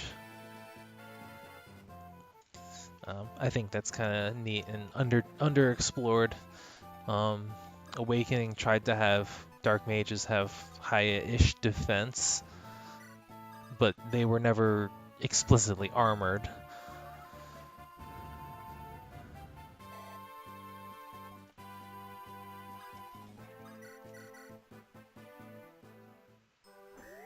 Oh, I still have her animations on.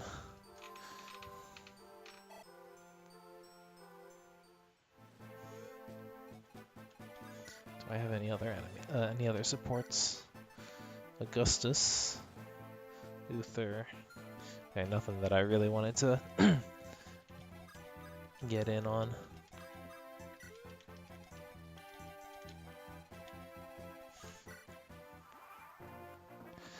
Paying no real heed to my tactics rating, just kind of cautiously stacking in here. Alright.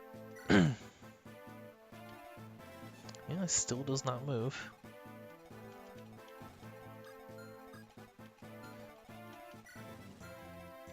Oh, that's a short axe. It looks slightly different than the hand axe, I suppose. So that's good. This is alright. Not bad. Fairly safe, at least. I do a little better here.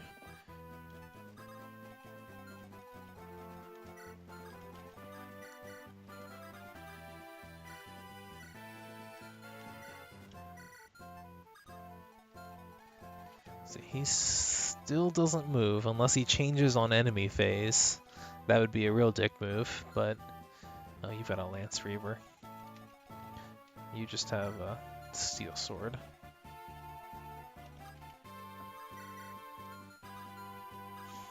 In which Wallace is actually in the way here.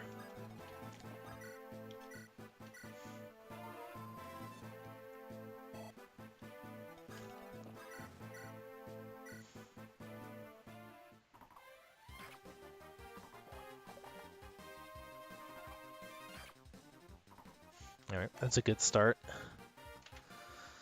I don't think that's enough for Sybil to one-shot, unfortunately. Almost. But not quite.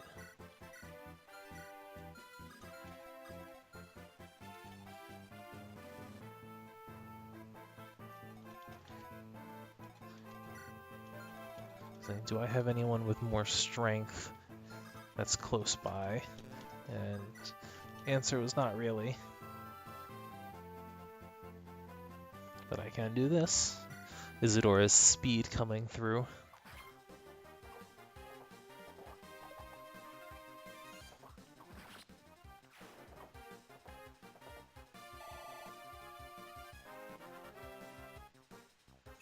See, since I don't have any axe users, I'm going to have to meet that.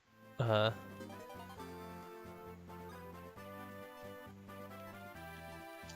want to send it, but if I also want to use it this chapter before the end of the parts, then I probably want to hold on to it. Alright.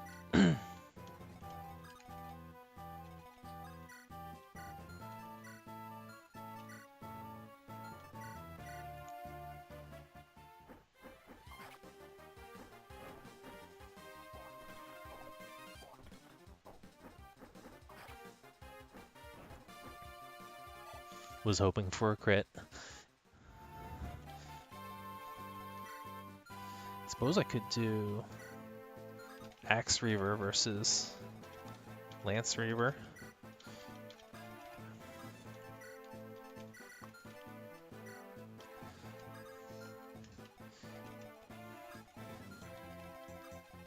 I see your reverse and play you a reverse of my own.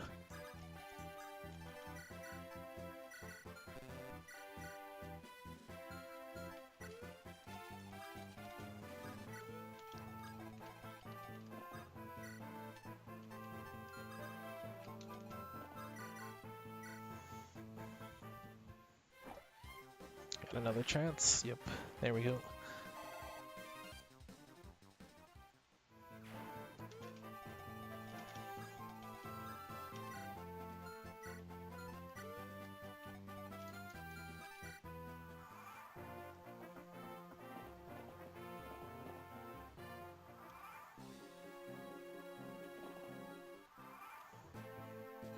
Priest reinforcements.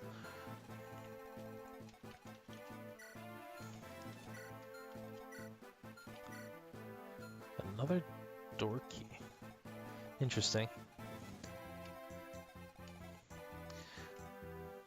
So I'm betting he was probably supposed to come through here and then open this door in the event that you weren't playing fast enough to have opened it on your own, but you had gotten Calton and his troop to arrive.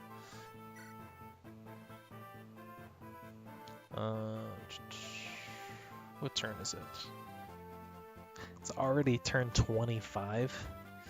Doesn't feel like I've spent that many turns on this already, but oh, you know what? That might be from cumulative from the last part also. Now that I think about it.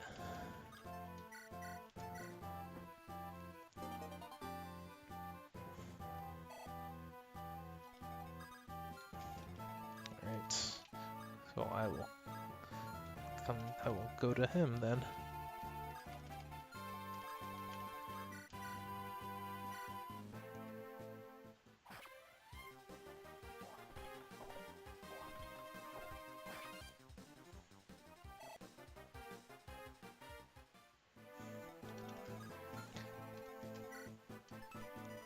I would like to take care of him before those Cavaliers ride down on me. Just gives me more space to work.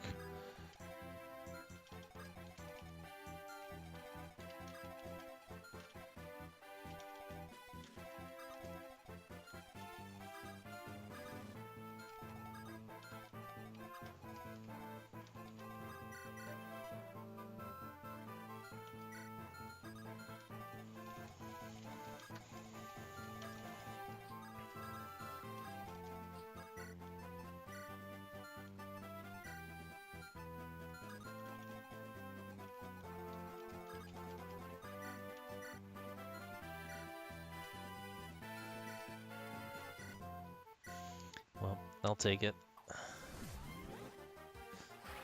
Proving harder than I expected to finish off this guy.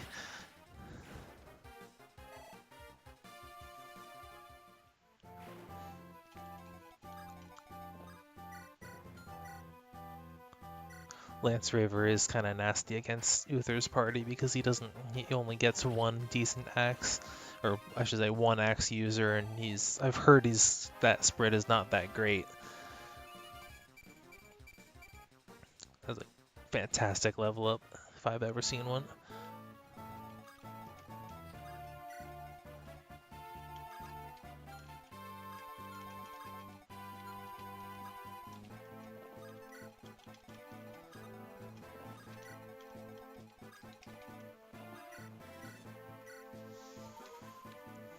Doesn't help that I got Fargus killed pretty early on.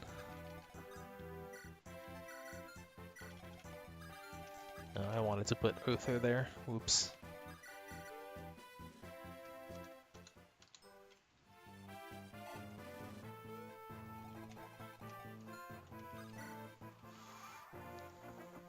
Alright, Calton's retreated to safety.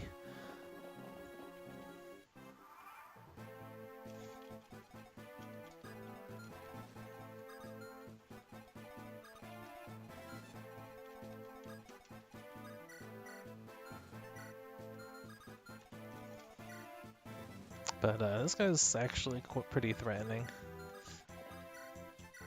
But I do have... Oof.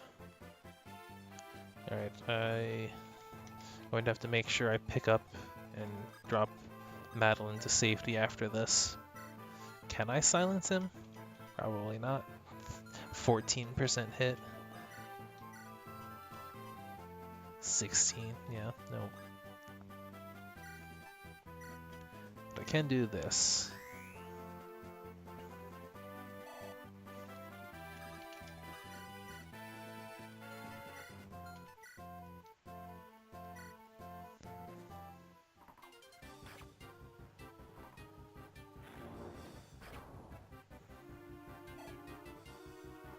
And now he might be in range for me to one-shot with someone else. Maybe. He is still pretty sturdy. 17 speed. Even Isadora can't double him.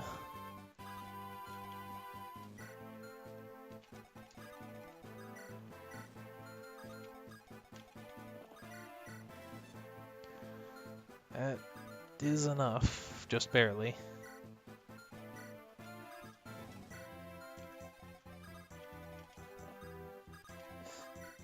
The hit rate's not good though. Is there anything I can do to improve that? Not...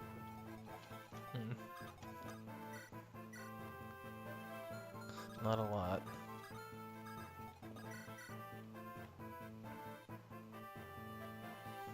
This is reasonably safe for now.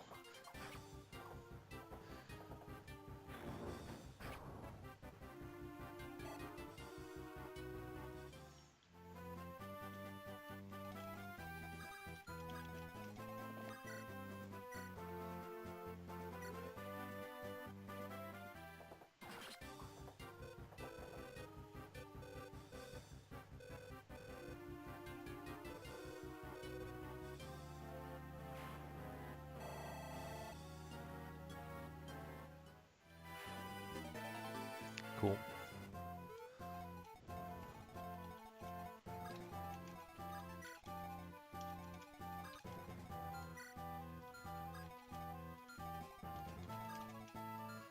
Oh, actually.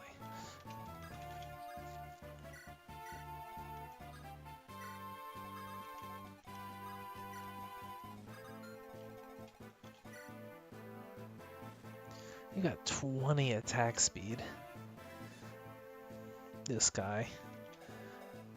And an absurd amount of hit, which means he's gonna have critical against almost anyone.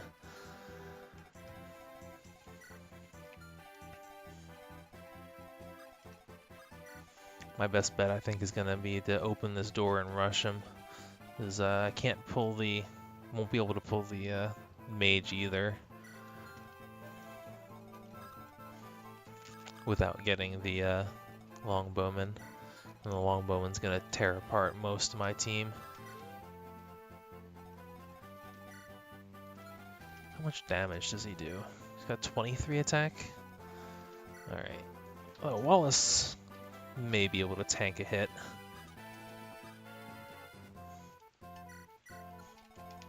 I might actually be able to lure one or both of them.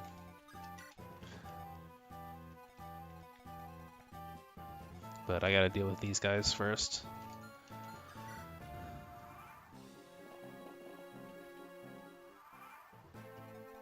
Is that... oh, the hallway shrinks. Cool. Even better.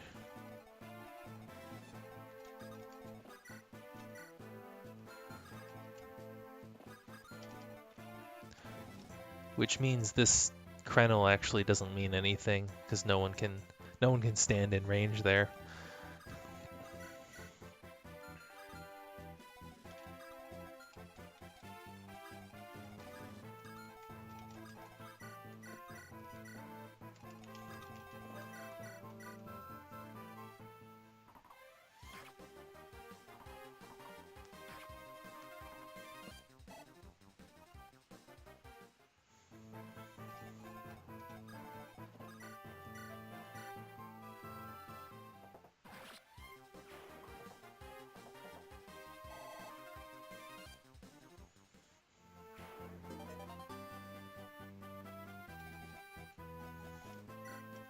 Alright, he's a straight horse slayer.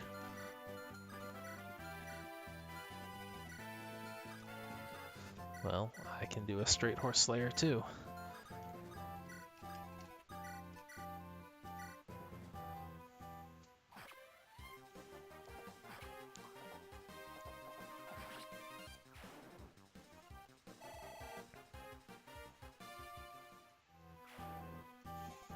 And is it just finish off the priest?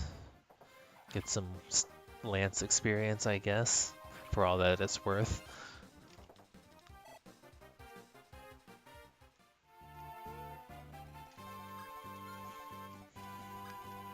Okay, so Wallace with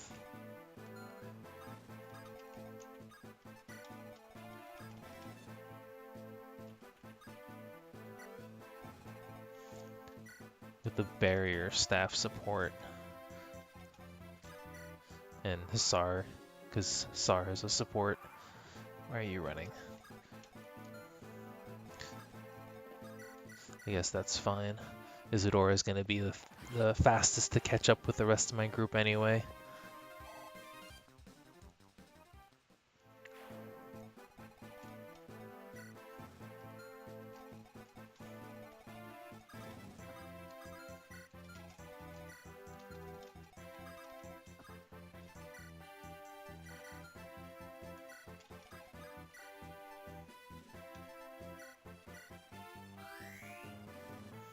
Suppose I could have tried to silence the mage and force the archer only. That may not be a bad idea as it is. I can still do that. Just have to wait till next turn.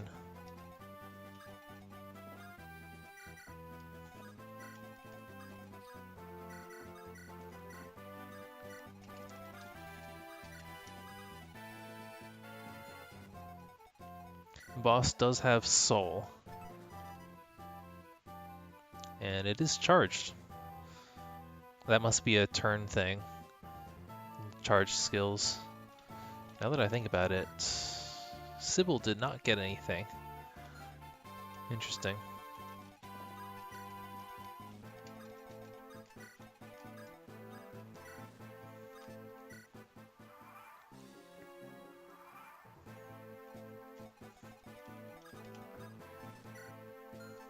Alright, that there, you here.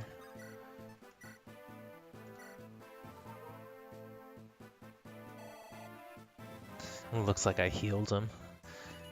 They didn't want to use the animation from the GBA games for silence. Alright, cool.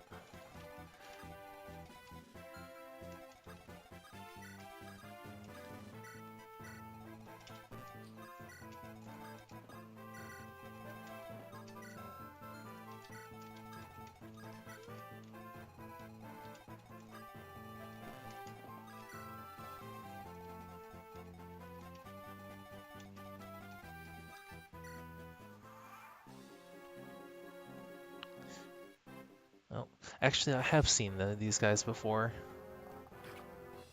Oof.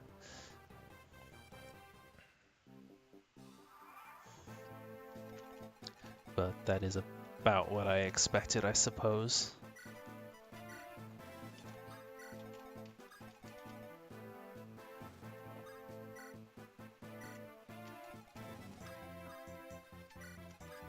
Can I do anything back to him? Kind of. This isn't awful. It's not great either.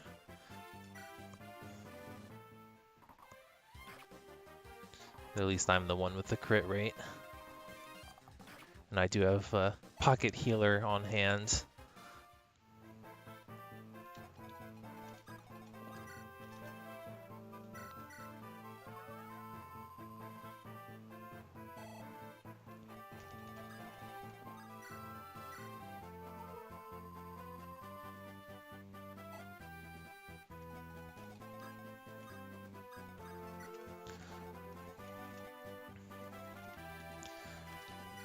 So, let's see. Oh, you got more res than you have defense, huh? So 14 res. So I'm thinking about just popping open the door and then going in with Airy. And I can get weapon triangle advantage, but if she misses, then that's gonna be pretty disastrous. Meanwhile, if I just let him continue to hit Hussar, that's probably still the safer thing to do.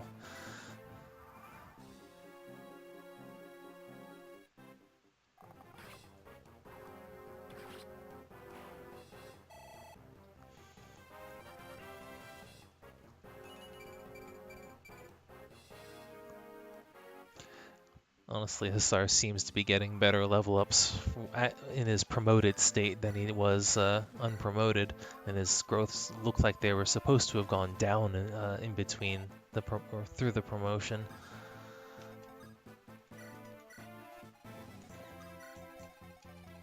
Alright, so you definitely want to pop that mage before silence wears off. Oh, not accidentally support.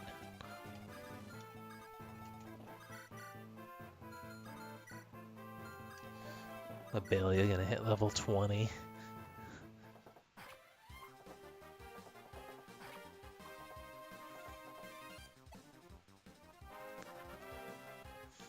only I had a promotional item for you.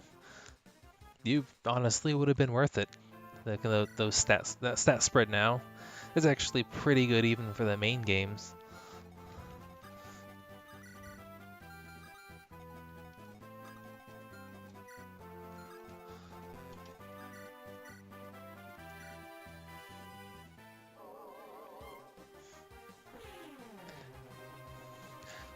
Stop, Harry. He's already dead.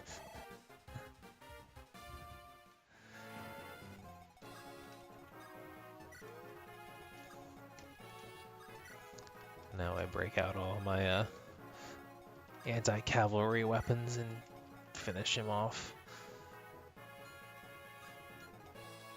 Apparently.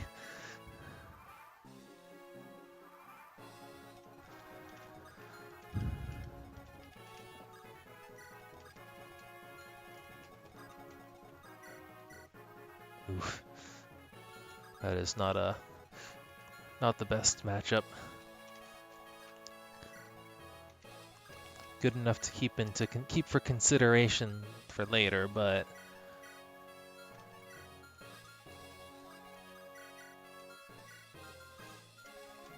what does this soul doesn't add to his damage, does it?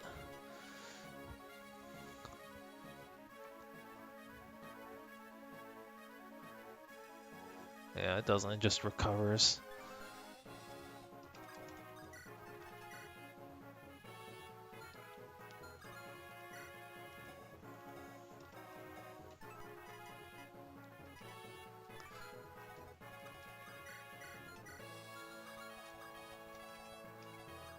Yeah, didn't think they would let me steal from the boss, but no, figured I'd check.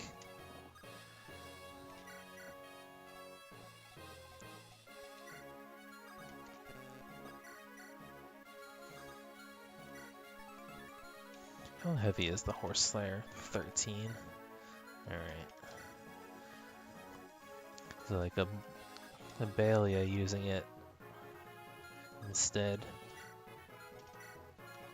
They have the same speed, but one less con, so Balia is gonna get doubled as well.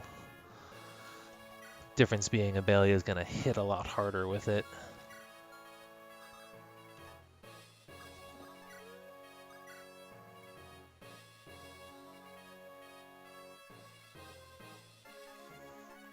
I see an Airy Uther support, but it won't let me do it. Probably because I got one last chapter, or the previous part, and it still counts as the same chapter.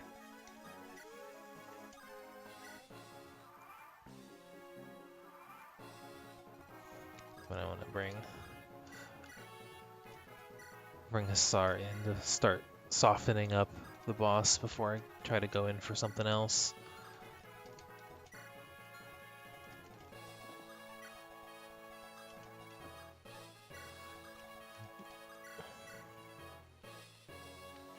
This is a 1 round. Excuse me.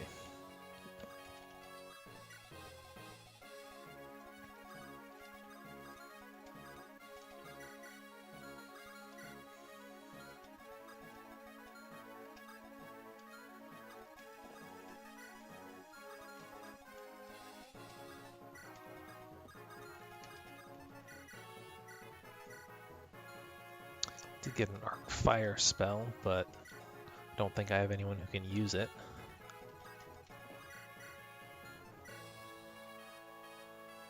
So that's half his health for a decent, good most of mine, but she will still survive.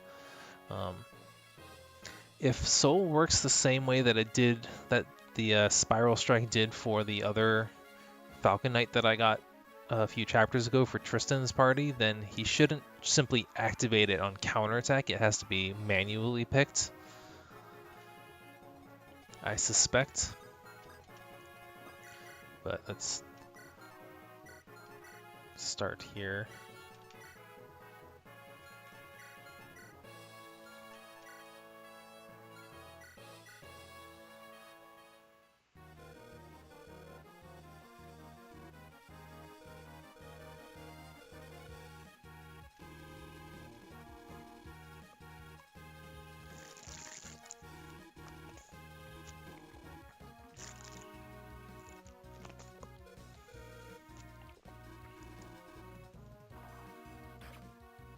Crit.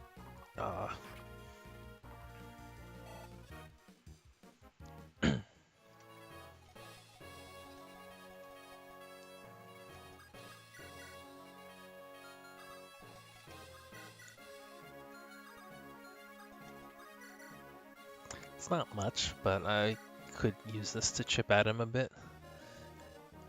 Does everyone have a conversation with him?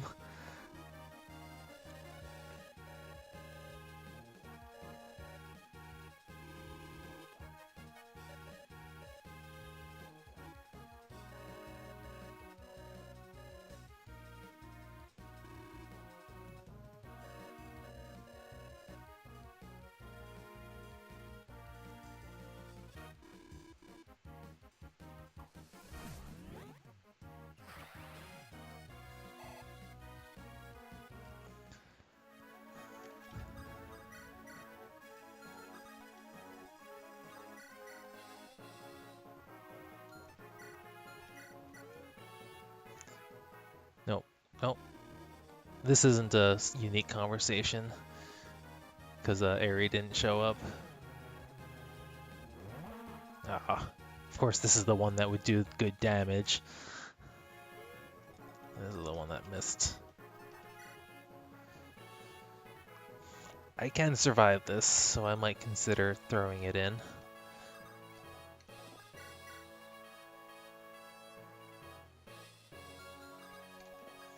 I should get both those supports from here too.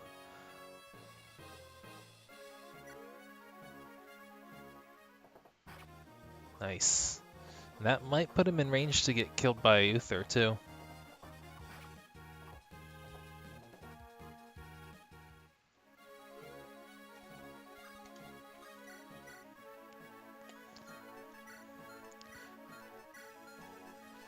Uh, 74, 69. Assuming I hit, I can bring Leonard closer to help with that. A little bit. I'm not sure that was much, but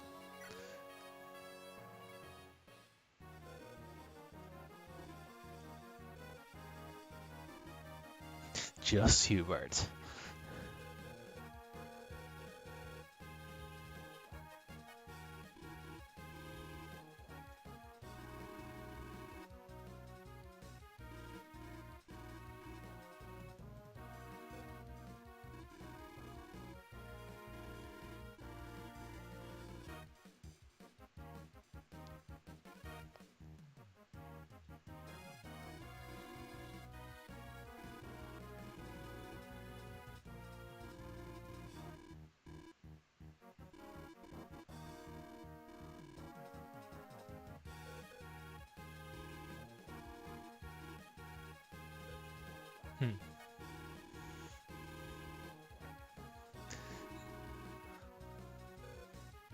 Interesting.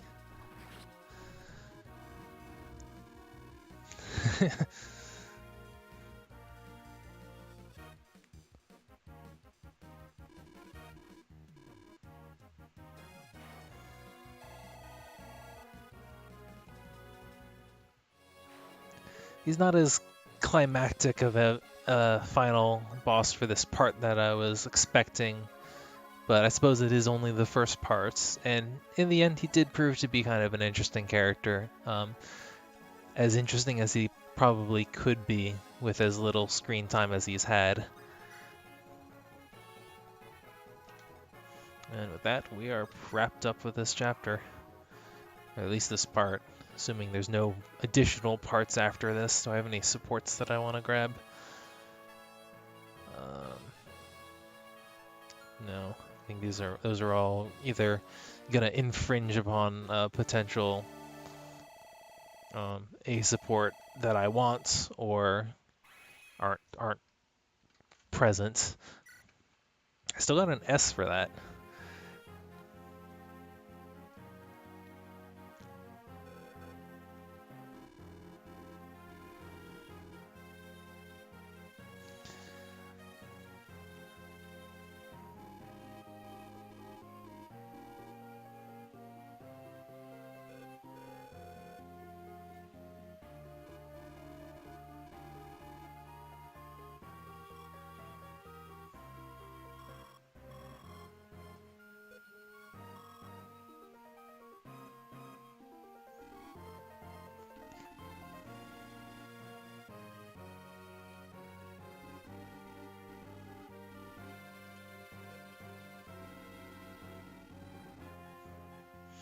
Where were you during this fight?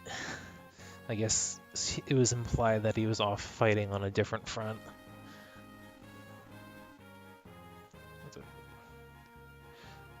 Capture this fortress and take up prisoners. I'll take this man to the front lines to oversee the declaration.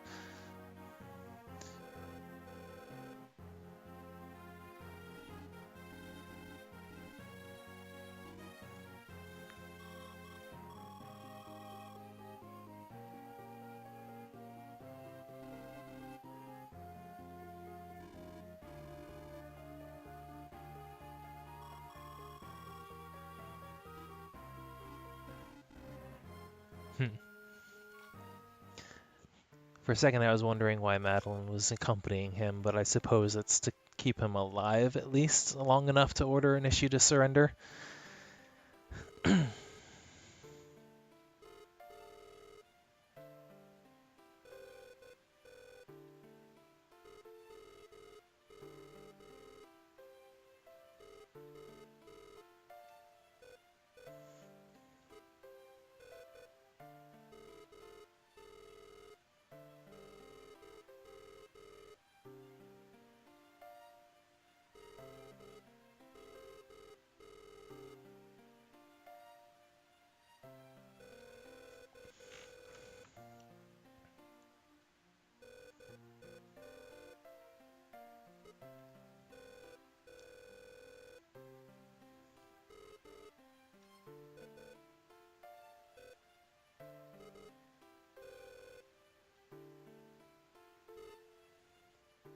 Who yelled that?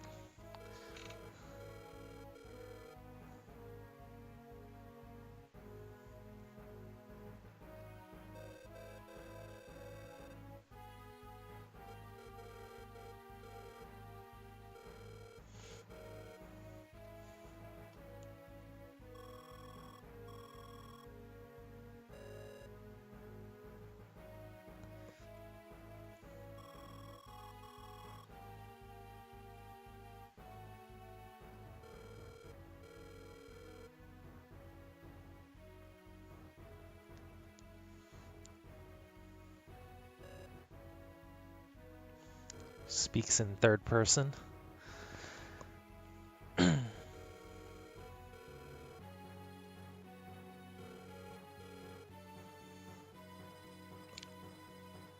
Yeah, I guess you can use the word vacation that way.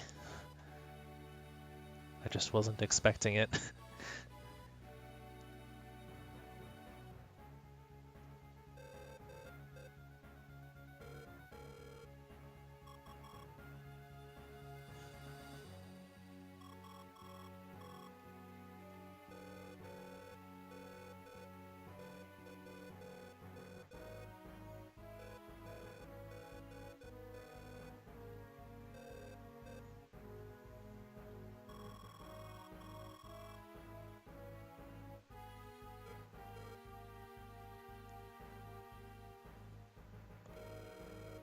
Huh.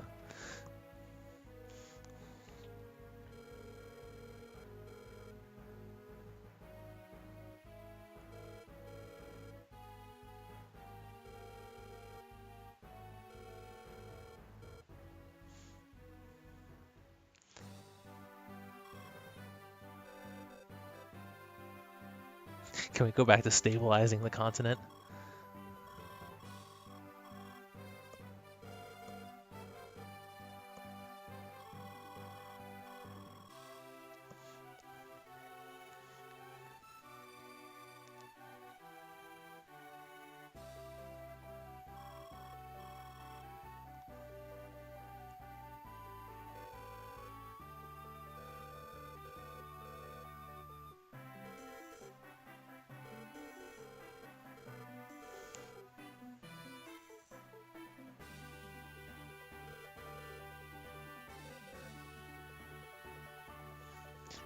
Well, that could have gone a lot worse.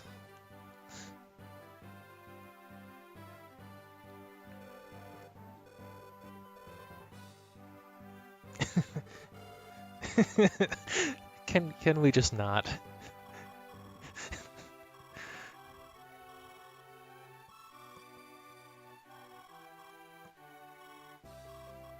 Nothing substantial. Wait, what?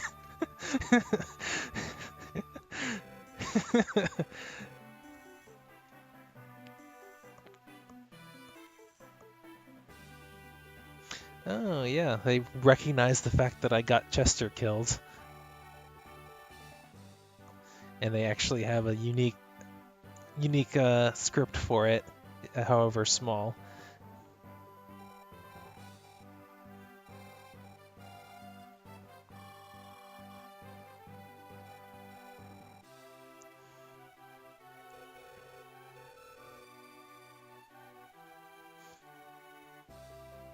May the living saint watch over you both. Wait, does she actually do that? You found a sense of humor, I see.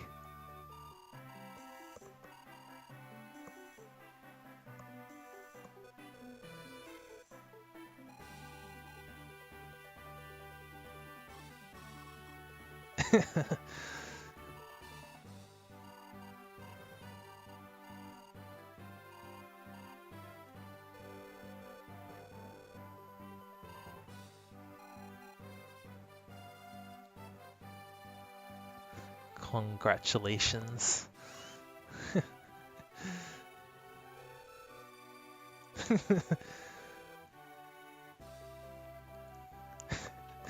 I like her too.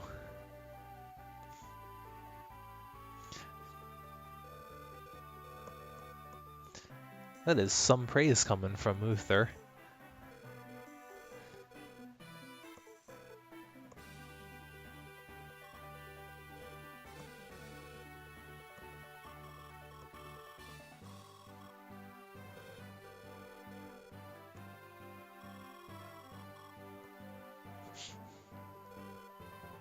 He's growing on me.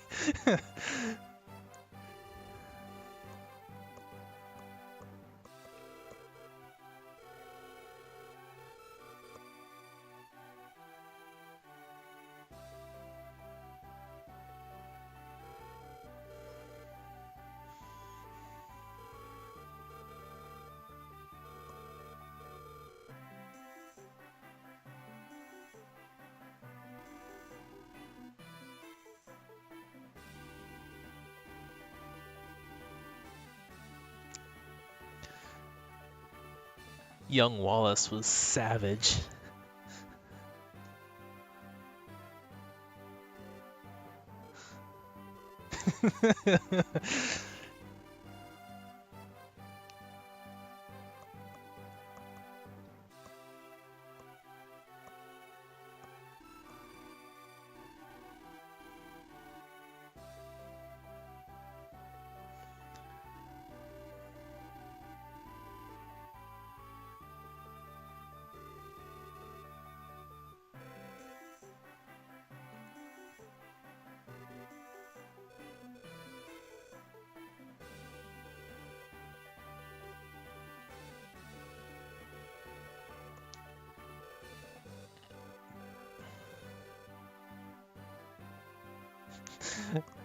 And Marcus, I expected better of you. Maybe he never laughed previously because he was busy being dead.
Hmm.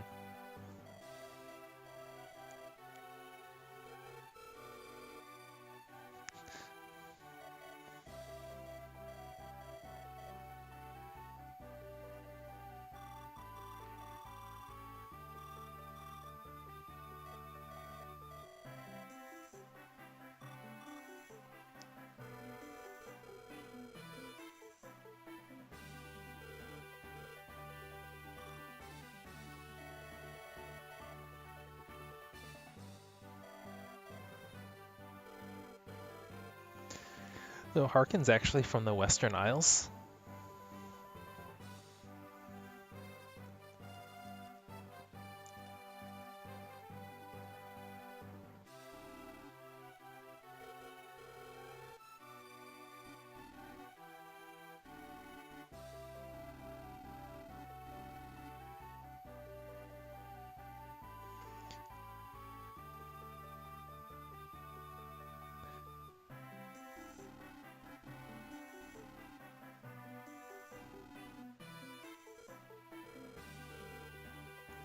Is that actually his father?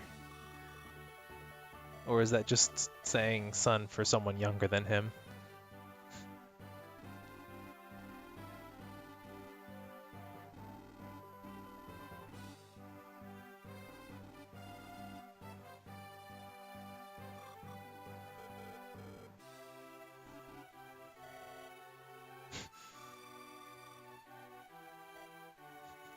Would I?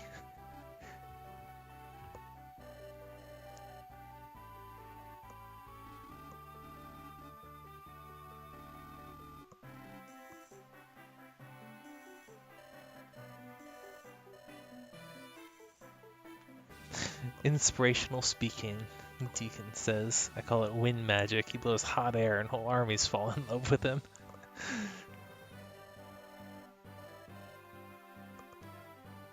I like her. I wish we saw more of her.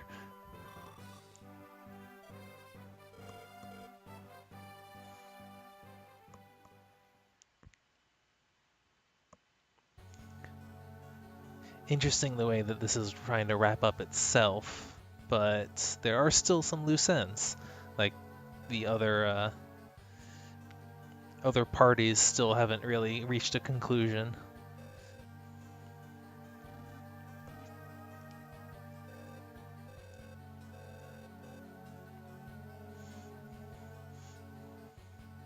Fidel.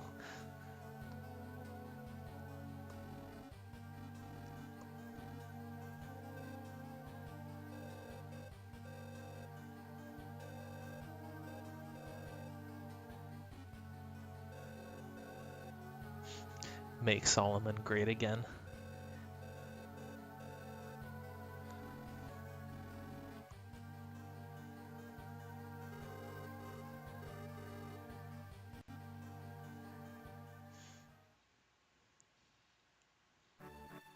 Okay, so there's a trial map.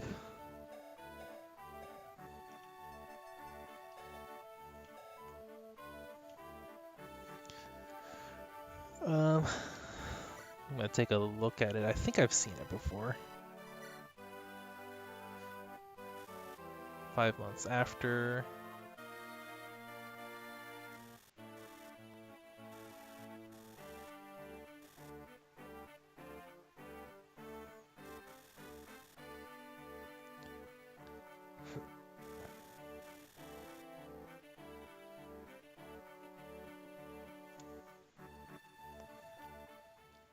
Uther rushes off the first sign of it, some excuse to do something else.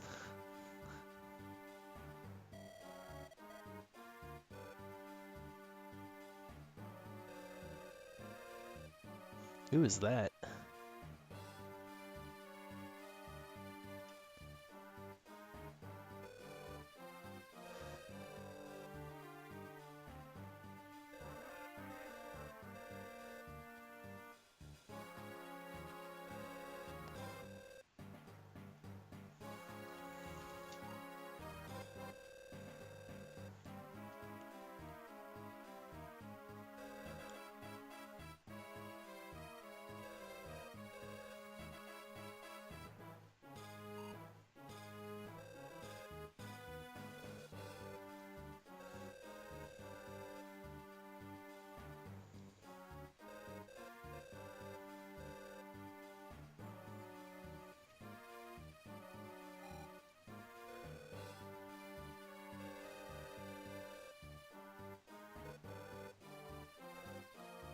Oh, so it's an NPC.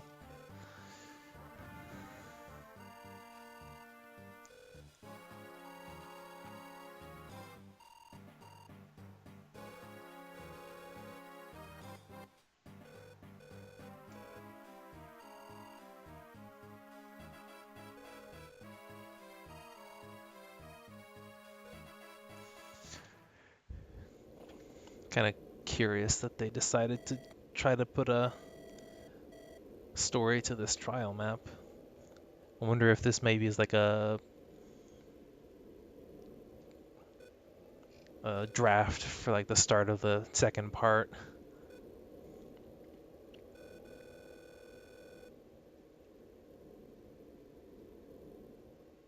But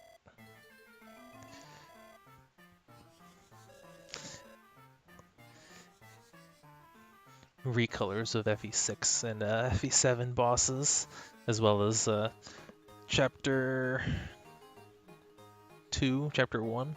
Chapter 2 of Fire Emblem 6 is the map to the T.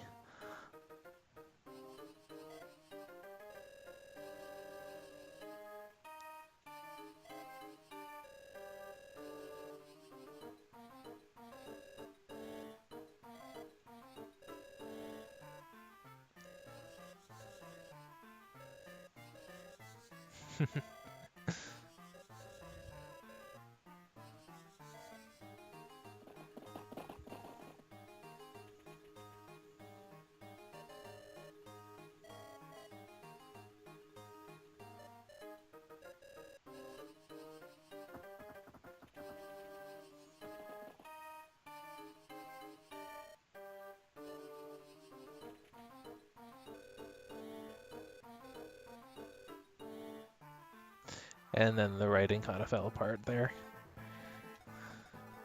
So,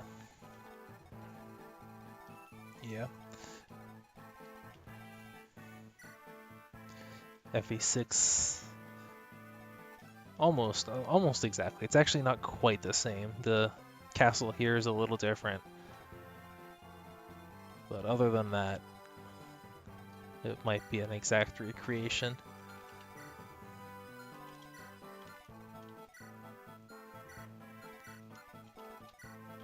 But yeah, these must equally ugly inside and out.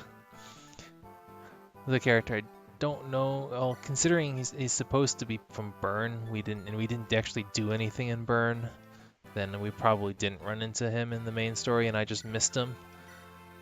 But yeah, the fact that Harkin's alive is so this is not following along with the story as a whole. In my personal progress. What's in here?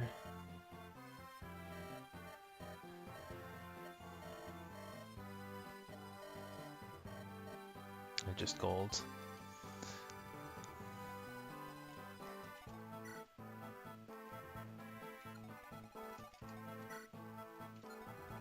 Yeah, I'm not actually gonna play this right now, but I just wanted to take a look.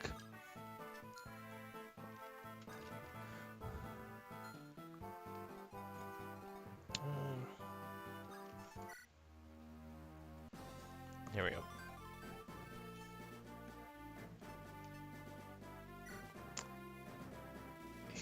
Alright. Madeline's stats.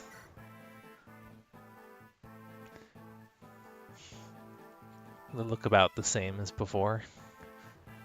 She was a trainee before being a troubadour, so this is kind of like 10 levels in. Meanwhile, Hussar basically at his bases. Uther's very close to his bases as well, but Harkin's doing well. Same thing with, I wanted to say Magnus, because he's also, if I recall, started out as a trainee pupil, though he only had 1 or 2 levels to go.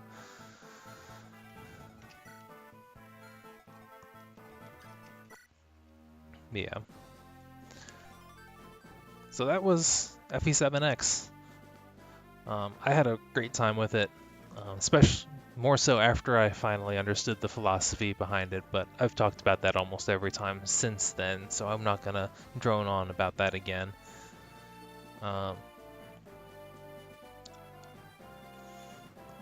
Overall, I like the strategic element behind it, and I mean, I guess I can't avoid talking about it if I want to talk about the game as a whole so far, and how, let me, if I can put the class roll back on.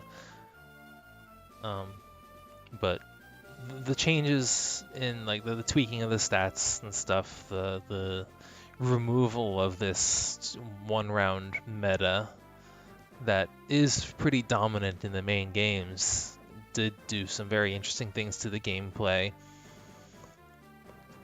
And whether it was good or bad is kind of subjective. I see what the creator was going for with it, but at the same time, I also kind of feel like it slowed down some of the gameplay at times.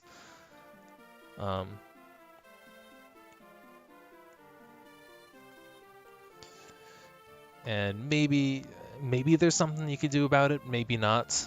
It may be on a case-by-case basis within certain parts of the game with tweaking. And hopefully if they come across this, my opinions and thoughts are helpful as a playtest. And if not, I still had fun doing it and sharing it with people tuning in. And I look forward to the future parts as they come out.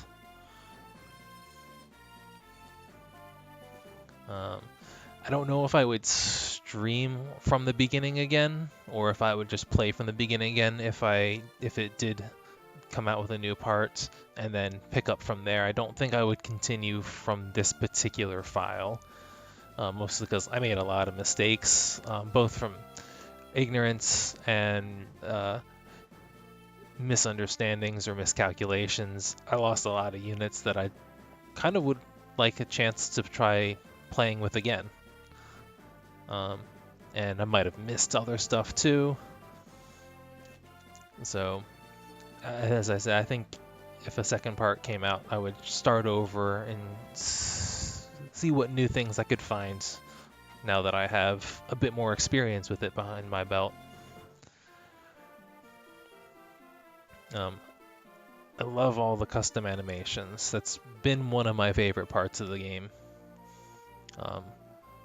Custom animations have always been a treat in hacks, and having so many of them, even for classes that didn't really need them, in this game was a delight. It was a joy to play and experience. I'm gonna end whatever hack or game I play next is going to unfortunately have to follow this up, and I have a feeling it's going to be that Heaven's Bloom hack, FE8 hack that came out recently, and I have to temper my expectations because I think it was made by a smaller, less experienced team, or maybe just one person, and without the access to the extra tools that the custom framework made possible for this game. I also look forward to, in part 2, the continuation of Tristan and Liza's stories, because part 1, while it teased a decent amount of the setup for their stories, it focused pretty much on Uther and kind of left both of those other parties admittedly at cliffhangers. Tristan is kind of in Ostia, waiting for the stuff with Etruria to kind of blow over while he's vying for the attention of the Marquess of Ostia and the general leader of the Lycian League. And last we saw of Eliza, she was heading back to Ilia, her home base, to kind of lick wounds almost, and after kind of a mess up with getting involved with Solomon. And they didn't come up again. So they had some interesting stuff in their parties too. And I would have enjoyed playing them a bit more, but I also appreciate that they were able to make Uther's story, for the most part, pretty self-contained in this first part.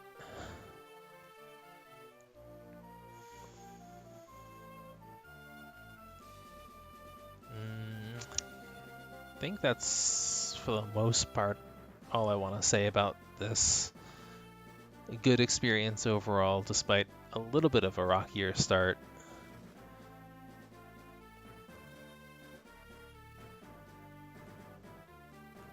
Does anyone have questions? Anything you want me to talk any more about? Otherwise, it's a good place to wrap up.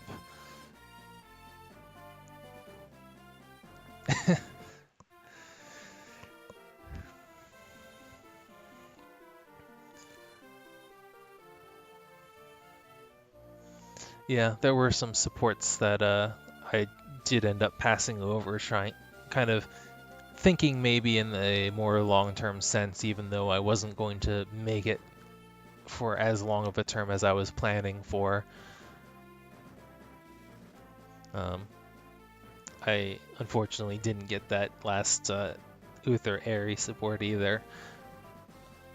I'm a little curious what other script changes might have been accounted for based on player, I guess, mistakes, for lack of a better word.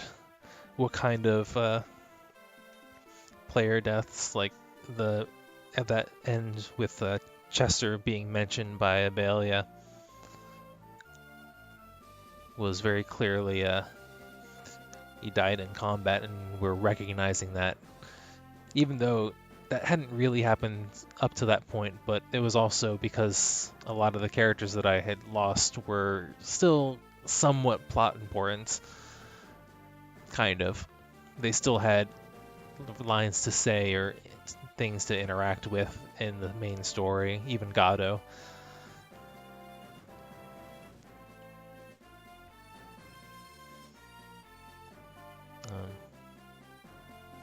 I do kind of wish that Uther's party didn't start out totally packed with trainee classes, because it did make the movement range problem a problem when it normally isn't a problem.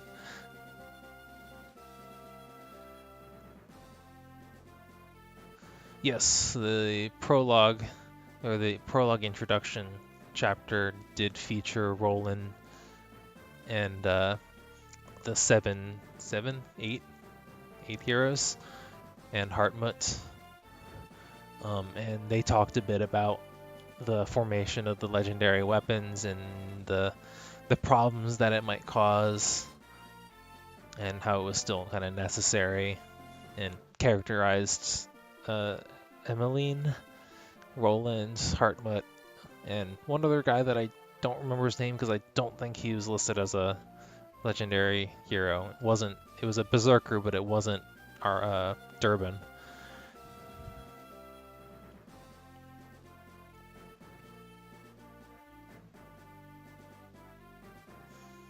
But I kind of figure that was more of a set piece anyway, just kind of a, if nothing else, just a writing exercise, or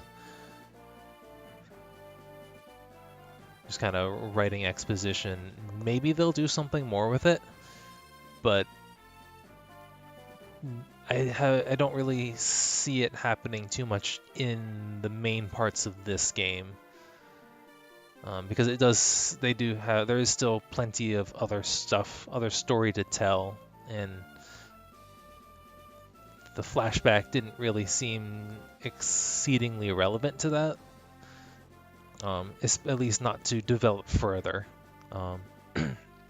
It seemed to kind of, I want to say it kind of set up things somewhat, but you could also say it set up things for the entire Elibe story, for the story of the entire continent. But even that was kind of only a glimpse. There was fairly clearly conflicts prior to and following it. And I think I mentioned when I was playing that a lot of fans in the Fire Emblem community are or would be interested in a game that focuses on their adventure and exploits specifically. And I agree in that I think that there's a good there's content there to be made, and if it was written carefully, such as by the team that did this, the person or team, I'm pretty sure it's the team, that I think it could be done very well. But I kind of see that as a separate project from this one, related though it may be. Okay. Anything else?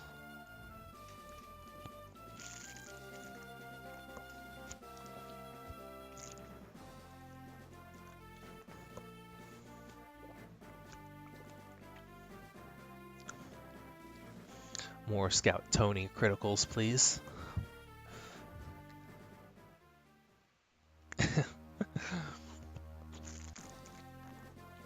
Oh man, this would be even trickier to speedrun than traditional Fire Emblems, because since it's designed to not be,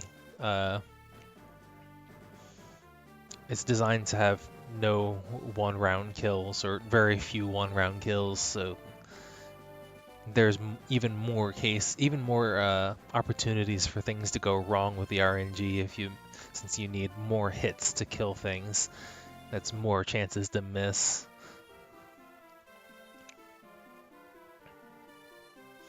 And it becomes harder to track when level ups will happen and so on. Alright. If that's everything, then I'm gonna call it a close on this one. Thanks everyone for tuning in. I expect to have BlazBlue Cross Tag Battle next week, and I'm planning on streaming a bit of that. I don't know exactly what I'm going to do in it yet, depending on when in the week I pick it up. I might just do some exploration of the system, training mode, challenge mode. Might take questions or requests if people want to see things or see me try out things if they're interested in them before looking into or buying it for themselves. I'm kind of open on that front. If anyone, I know one or two people who have it, so I might try to see if I can get a friend online and we'll play some friendly casuals. Maybe I'll wander into the online lobby, I don't know yet. Depends on how comfortable I feel with it by that point. But cross tag battle for next week. Not sure after that how long that'll go for. Maybe I'll do another week or two of fighting games after that, and then I want to kind of come back to another Fire Emblem hack, because those seem to be the most effective for my style of streaming, I think. Kind of what I enjoy doing the most as far as streaming goes. As I said, I think Heaven's Bloom is the one I want to try next, but if the update for Staff of Ages comes out before I start up again, I might throw that in first. That's another interesting one. I have a feeling it's kind of similar to this FE7x in that they're trying to dissuade some of that one-round kill meta. Because I did notice when I was playing Staff of Ages before that it was a lot harder to one-round enemies, and I was feeling some of the similar frustrations that my team, despite getting through 10 plus chapters, didn't really feel like I was any more effective at combating the enemy than I had been at chapter 1. But it does some interesting stuff too. Not quite as exotic as the things that FE7x does, but it's got a few custom classes, some custom animations. One of the lords, I think all three, there's 3 lords, 2 of them are mages. One of them is a sword Pegasus Knight. So that's pretty interesting in its own right. An anima mage and a dark mage, if I'm remembering correctly. But we'll get into that eventually whenever that happens. So thanks again for everyone for tuning in, and have a good night.